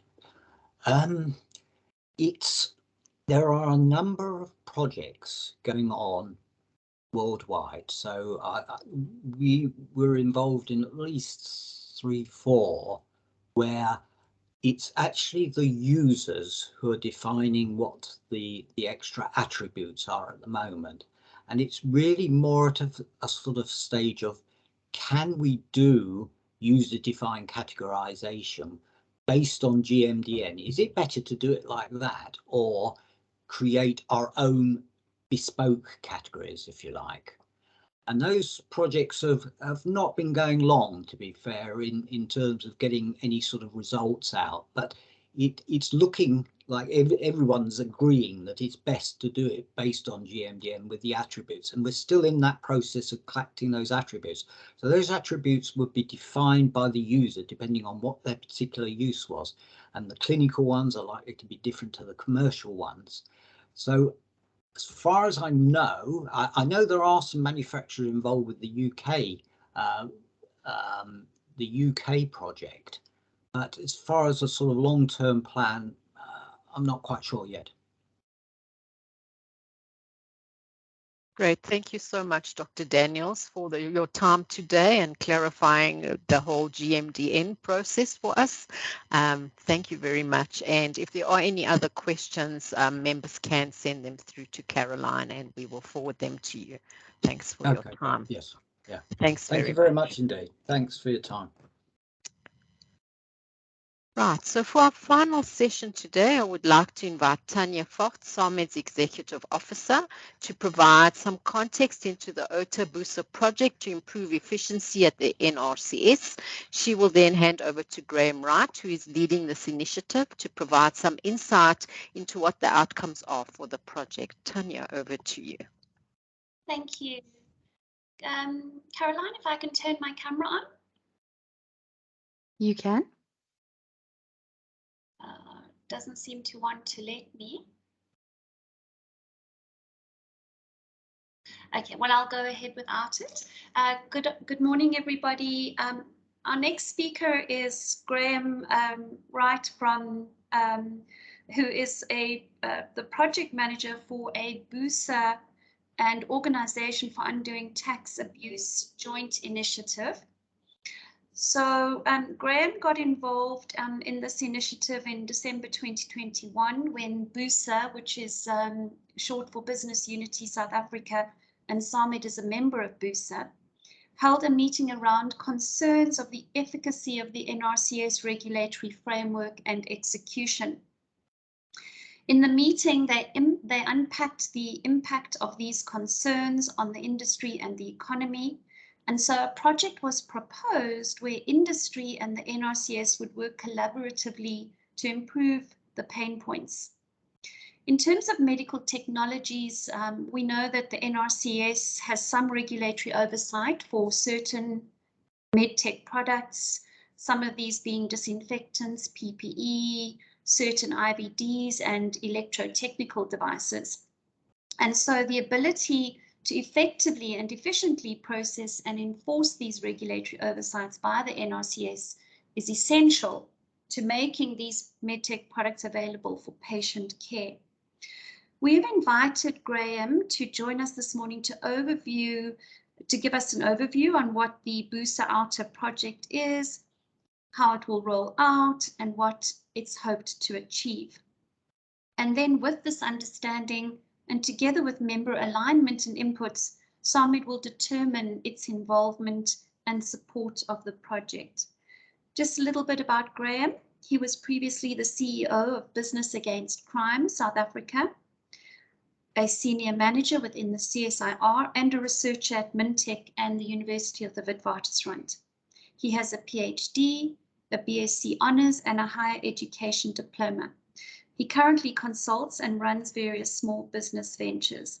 Thank you, Graham, for joining us today, and over to you. Thank you, Tanya, and thank you for the invitation to participate in the meeting, and good morning to everybody. I've put some slides together which I'd like to share, and let me just get the sharing, just to go through the. Is that visible? It is. Okay.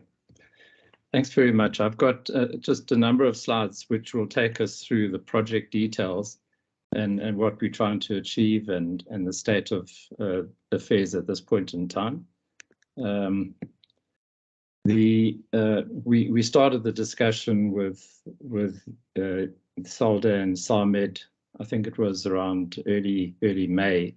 That was before we met with or the second meeting with the NRCS. But essentially, the context for the initiative really is that both BUSA and ARTA, in their organizational responsibilities, come across regular complaints from the industries regarding the regulatory framework, and then also the efficiency of NRCS, which is the regulator for the country. The culmination of those complaints actually led to both BUSA and ARTA initiating an initiative which is really aimed at addressing those particular concerns. And the meeting, it was a meeting held with the NRCS leadership in December last year, where the concerns of the regulator was raised. The consequences of those concerns were also discussed, and those consequences ranged from the national economy through to clients and customers perhaps buying non-regulated products. The meeting also addressed proposed solutions that were raised by BUSA and ARTA, and the overall intention that was conveyed in that meeting was, in fact, to seek what was best for the consumer, to establish an environment of fair trade in the country, which is not existent in certain markets at the moment, and also to look at what government and business obligations were and are to ensuring that these regulations are enforced correctly. So the appeal was made that for a collaborative working partnership between industry and the regulator. And that was really within the context of the regulator's stated objection or anticipation to work closely with the industry.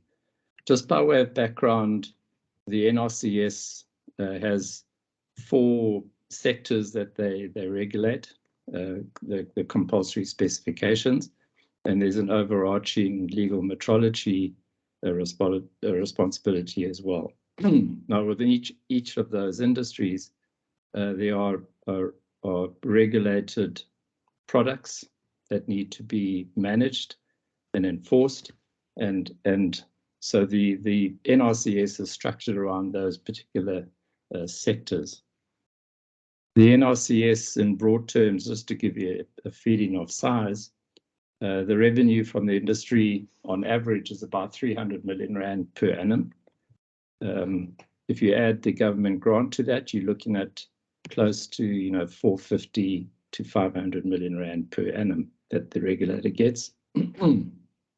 Staff complement of around 300 personnel, which is divided up into these different industry sectors to service their needs. In terms of pre-market approvals for products, Electrotech dominates the scenery, as well as the food and associated industries. But if you look at the number of inspections that are carried out, the number in terms of volume is very, very low. So the inspection regime of the regulators is so low that in fact there are wide gaps for non-compliance for those companies that are that way inclined. The revenues are directly related to the levies that come in through the levies and also the services that those particular industries are serviced. And one of the big complaints is really the lack of alignment between the level of levies and the services that are applied in that particular industry. And also, you know, from an expenditure point of view, the regulator is not consistent in terms of where the priorities sit in terms of the regulatory requirements for the country. And so the gaps, for example, in electrotechnical areas quite prevalent because of the lack of resources that are applied in that particular area. But anyway, that's just some background on the regulator itself. Following that particular meeting, both BUSA and ARTA engaged in a industry consultation process, which was culminated in the 9th of March meeting. And in that meeting, it was quite clear that there was widespread and varied concerns across industry sectors around the functioning of the NRCS and the framework that's been applied. These industry concerns differ across the different sectors, as one would expect. The electrotech industry, because of the volume of products that are introduced into the market, has really probably they've got the greatest immediate concerns in terms of the regulatory model that's been applied, and there are elements of the food and allied industries as well. But all the other industries, the chemicals and automotive industries have different concerns, and they're addressing those concerns in different ways. But overall, the industries, no matter from what sector, basically supported this initiative because fundamentally it's aimed at service delivery improvement, but also making sure that all companies actually are compliant with the law, which is so critical in this country. So there are systems or the opportunities for improvements across the regulation, the legal aspects, the systems, the systemic matters, and then also operational areas as well. And the regulator itself says that the presence of non-compliant products is an indication of regulatory challenges and failures in the marketplace. So that's not our statement, but it's actually the statement of the regulator itself. And we can give you examples where there are non-compliant products abound in the marketplace. The industry consultation process led to a set of core principles and a mandate for this initiative. So the first principle is that the initiative will be led by BUSA, Business Unity South Africa, in partnership with ARTA. For those who know ARTA is a civil campaigning organization, and which has taken on government in various areas in the past successfully. And it's all done with the interest of the country and the consumer in mind. The second principle is that there should be industry participation and support, and that's really quite critical, especially in the engagement with the NRCS, because they do in fact engage with different industries, but this is an integrated and a holistic approach, trying to address all of the issues or most of the issues that have been prevalent in the NRCS. The principle of engagement between the initiative and government is that it should be constructive and purposeful rather than any other approach. And that's the way we've actually position the initiative with the NRCS. And the focus really is on establishing processes and mechanisms to achieve the objectives that we want to achieve, without any duplication or replacement of the current initiatives that are being undertaken within the industry environment. And that's very important because most of the industries, in fact, have got engagement platforms in place with the NRCS, and there's no intention to disrupt those or duplicate those structures. So the purpose of the initiative from an industry perspective is that what we want to do is to make the process, the regulatory process, more effective and manageable and cost effective from a company's point of view.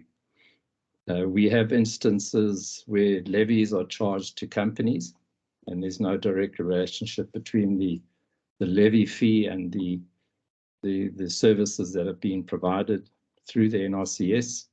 And so the industries are paying, in some instances, exorbitant costs, which affect product prices and ultimately the consumer. So as I've said, the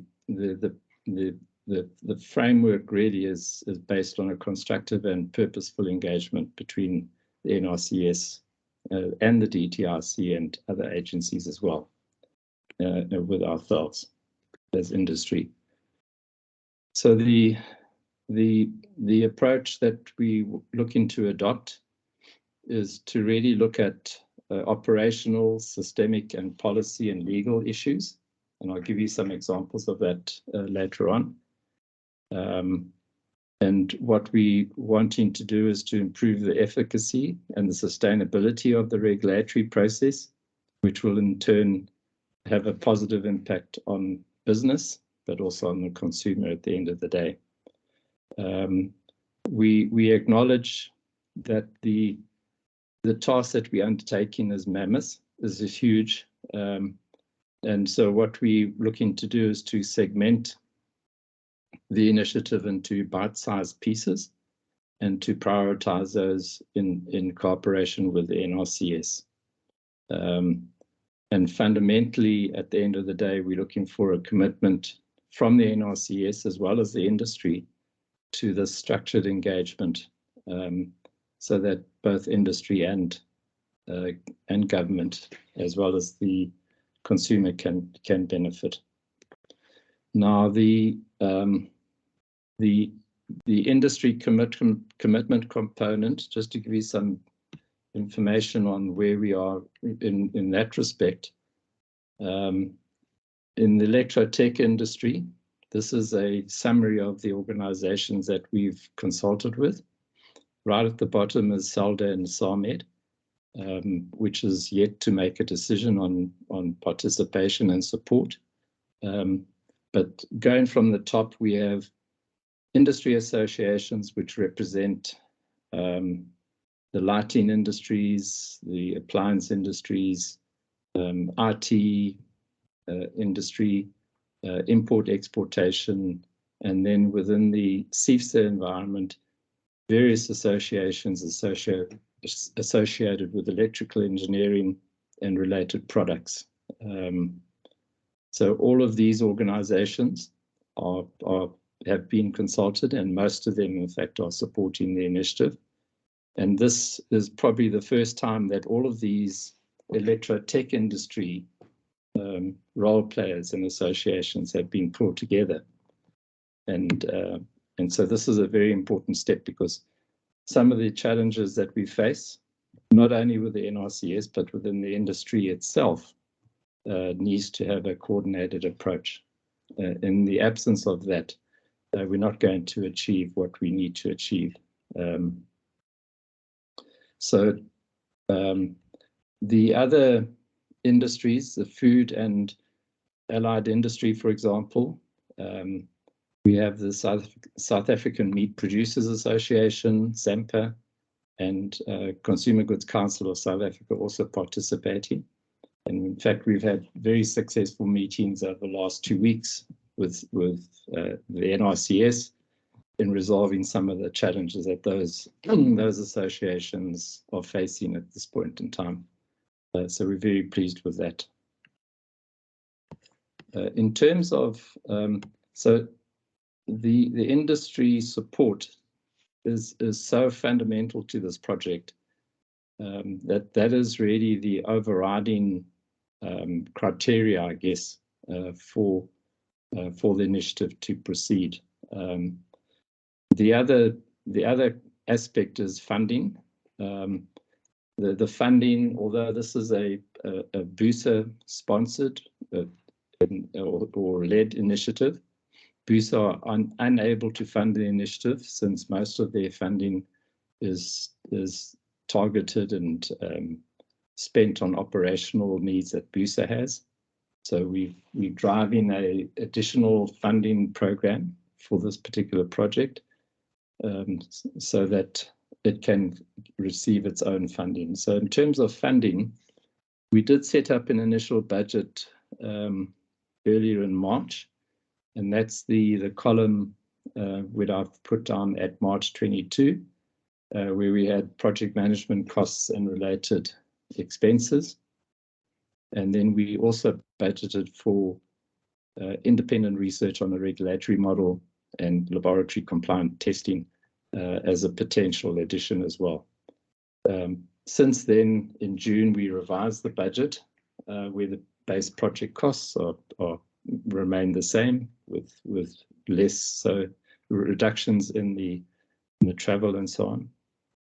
But we've reduced the independent research and laboratory compliant testing and indicated that those, if they should be needed, then they would be subject to additional motivations.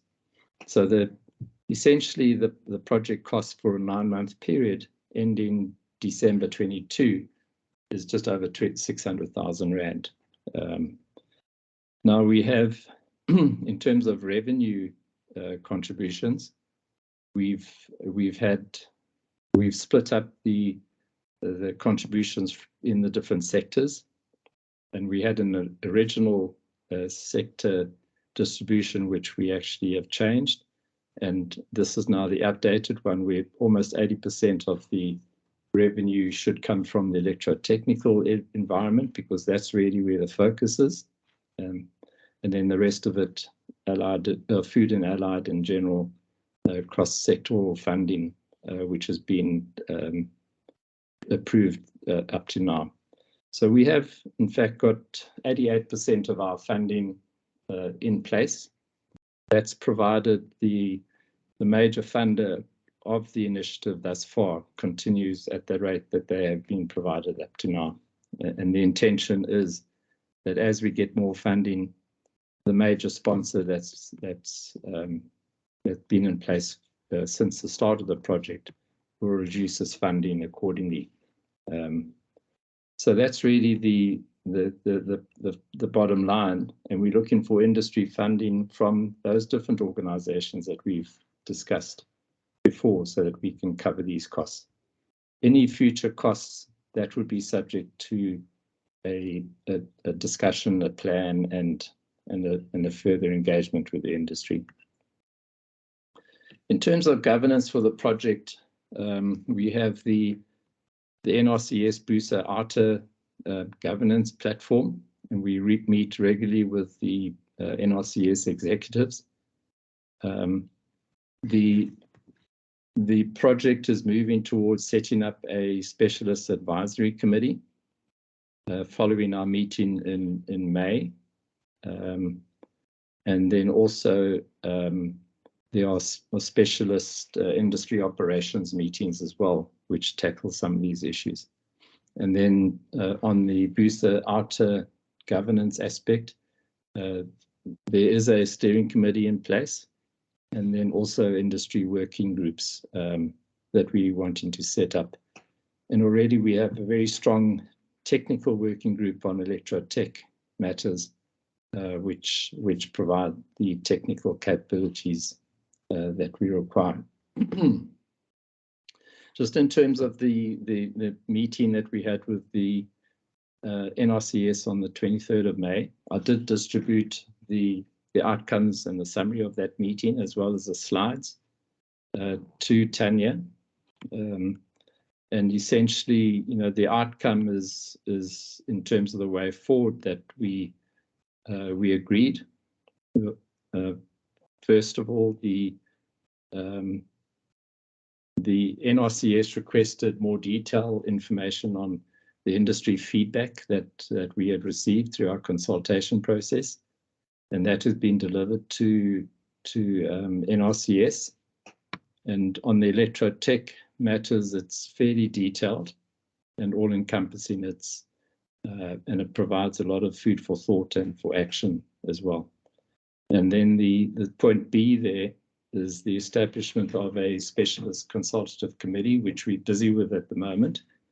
And that committee, in the view of NRCS, will establish the credentials and the structure for an engagement along these lines between the NRCS and the industry. So this would not duplicate or replace the technical committees that NRCS has with the different industries at this point. But this is more of a strategic and I suppose, high-level engagement on practices and policy and methodologies and so on that need to be addressed. And then these issues that are discussed between the initiative and NRCS will be then brought up at the NRCS Busa Ata meetings, which are scheduled. Just in terms of the content of the initiative, we've divided it up into two broad areas. The one on the left is the regulatory framework, which is more in the domain of the DTRC and policy matters. And then on the right-hand side, which is the NRCS execution of the regulations. Now, in each of these areas, we have unpacked each of those subcomponents and identified where the gaps and the challenges lie. And then also we have put together some remediation strategies as well that we'd like to discuss with the NRCS. Now, this information has been shared, and just to give you an example, just to give an example of the type of issues that we've been raising, just in terms of governance of the regulations in the country. There are gaps in terms of the governance of that. The independent board, for example, has been dissolved, but there has been a replacement of or addition or changes to the regulations, which now make the minister responsible for the NRCS and not a board. So the independent board is not in place. So those are the issues that we'd like to discuss, as well as the advisory forum, which is not in place either, and the special consultative committees, which the NRCS is currently starting to put in place. So these are the types of issues that we want to discuss with the DTRC.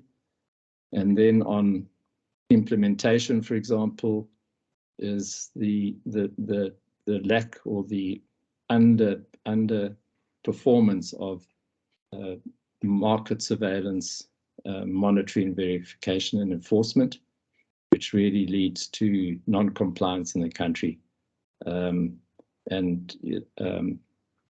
that is underpinned by lack of testing facilities in the country, compliance testing, the SABS, which is almost at the level of not being sustainable at this point. So all of the issues related to monitoring, verification, and enforcement, these are the issues that we're going to be discussing with the NRCS and helping them to come up with reasonable and cost-effective solutions. So those are just examples, and in each case we've got quite a fair amount of detail that we are sharing with the NRCS. One of the actions that arose out of our meeting on the 23rd is the establishment of what we call small team discussions, so that we can address these issues in more detail. And so we've put together a recommendation in terms of associations involved in that, because the most important part for us is to get the industry to engage in these issues with the NRCS so that we can come to acceptable solutions. So these are the types of organizations that we wanting to pull together, and we've listed SAMED, SALDA there, should you want to participate. But essentially what we're wanting to learn also is the experiences of these different associations and what are the issues that need to be addressed to make the regulatory framework more effective and efficient. And each one has its own story and their own way of dealing with the issues. So what we experience in this point in time is that while that is fine for the association, it doesn't really solve, in some cases, systemic problems that might exist across the regulatory industry. So we're wanting to pull it all together so that we can address those in a systematic and sustainable manner, rather than have solutions that are based on relationships within the NRCS, which are not sustainable at the end of the day. So in terms of the project, we've done a considerable amount of backroom homework and building up our understanding of the challenges that exist. The challenge now is to engage with the NRCS in great detail and to help them to build the capacity and the structures and the processes that would make them more effective. So it's really, we've had a lot of support from the industries, especially in terms of opportunities for training, identifying where their gaps in capacity are, and so on. So we're wanting to really work with the industry and the NRCS and really putting those in place. So we are now well into the engagement process with the NRCS, and we will expand that to the DTRC at the right time. We've decided to work initially with the NRCS simply because they are the executive arm of the regulations, and we need to ensure that we are working in partnership with them first, and then also start to work with the DTRC so that we can build that into a trusting relationship as well. So that's really the overall summary of the project. I'm hoping that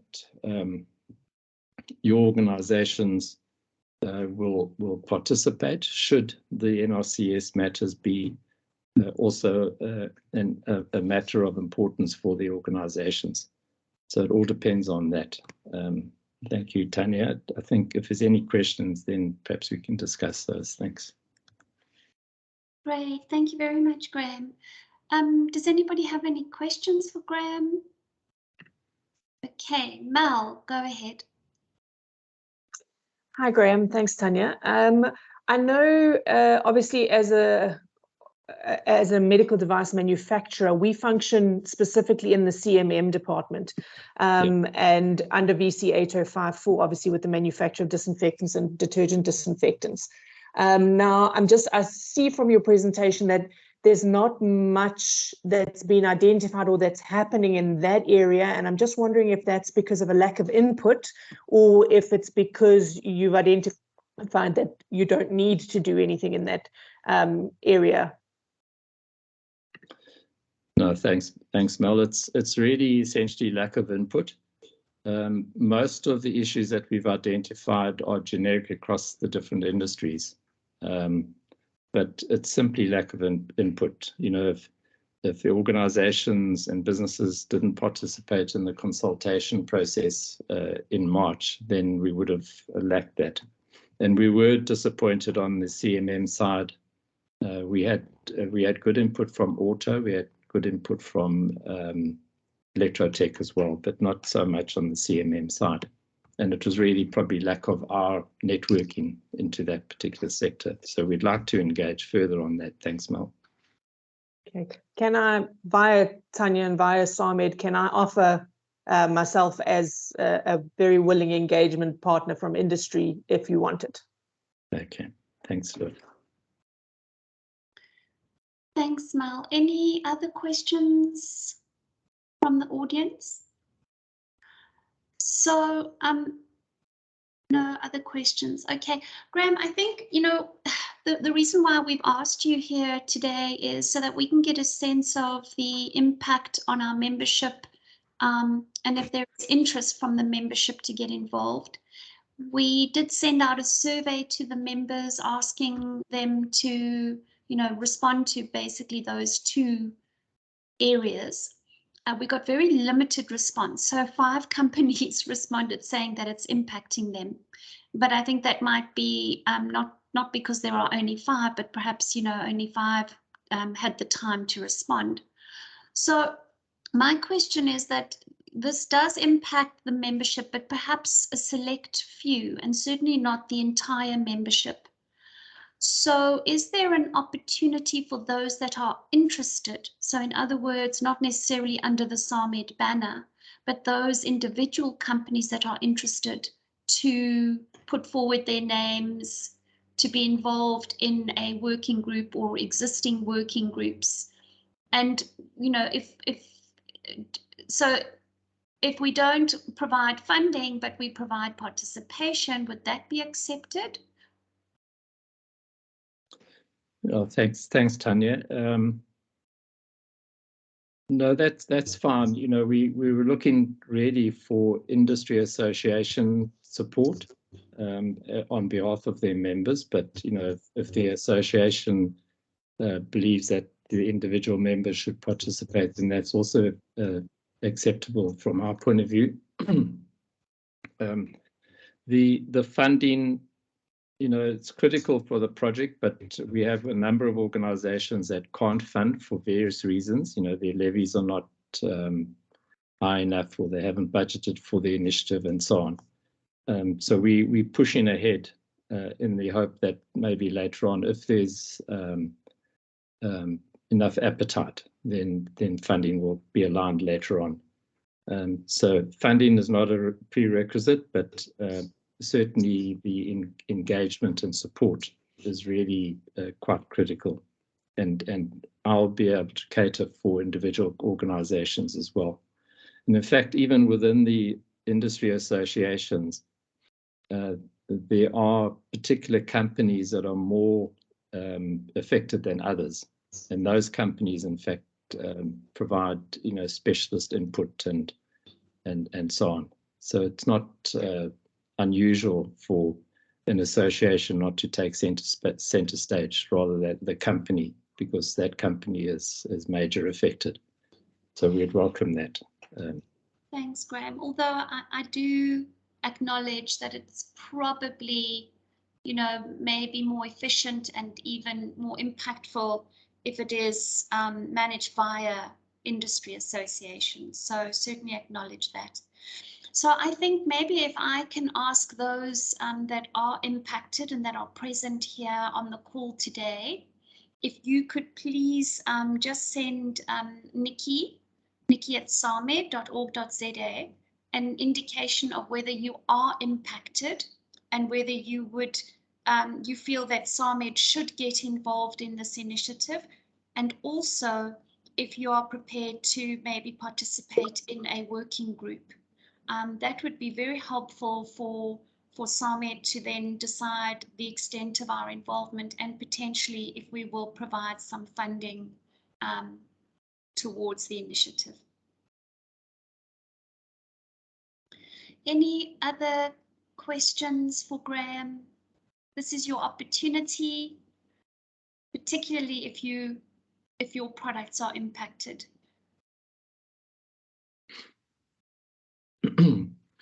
Maybe also, Graham, if I can just make a comment, again, something that came up in our Regulatory Affairs Committee yesterday was a concern that it does appear as if certain products in the medtech industry are being regulated, in, for want of a better word, by a number of entities.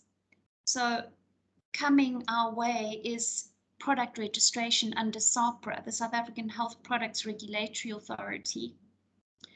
And yet, although that hasn't started, we have seen the NRCS get involved, and certain medtech products, definitely not all, but certain, appear to be regulated by the NRCS and require testing and standards.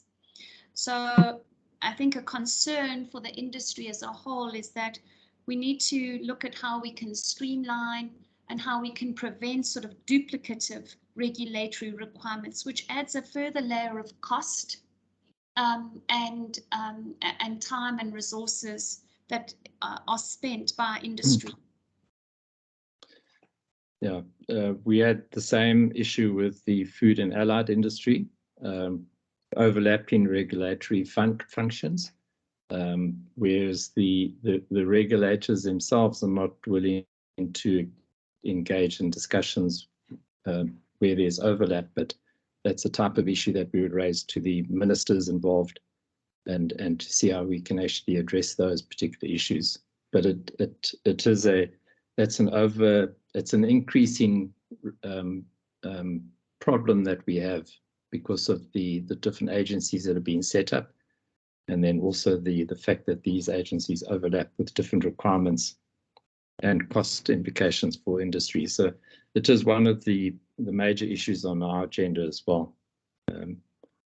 But essentially, Tanya, you know, we're trying to address all these issues in partnership with the industries, and the industries, you know, if we don't collaborate and you know, discuss these matters together, then the chances of addressing them is minimal, because it's actually then segmented into the different industries rather than overlapping. But if there's any suggestions that members have, then, you know, I'd be quite happy to take them up and address those as well. Thank you, Graham. And that's good to hear that other industries are feeling the pain that we are. So, and agree with you, I think sometimes a collaborative approach can be far more impactful than going alone, silos. It also duplicates effort when one does that. So, okay, great. I don't see any hands. I don't see any questions in the chat. So thank you very much, Graham, for your time. Please, those who are impacted, want to get involved, send your details to Nikki, and we'll be in contact. And thank you, everybody, for attending today. Appreciate your time, and the meeting is now closed. Thank you very much. Go well. Okay.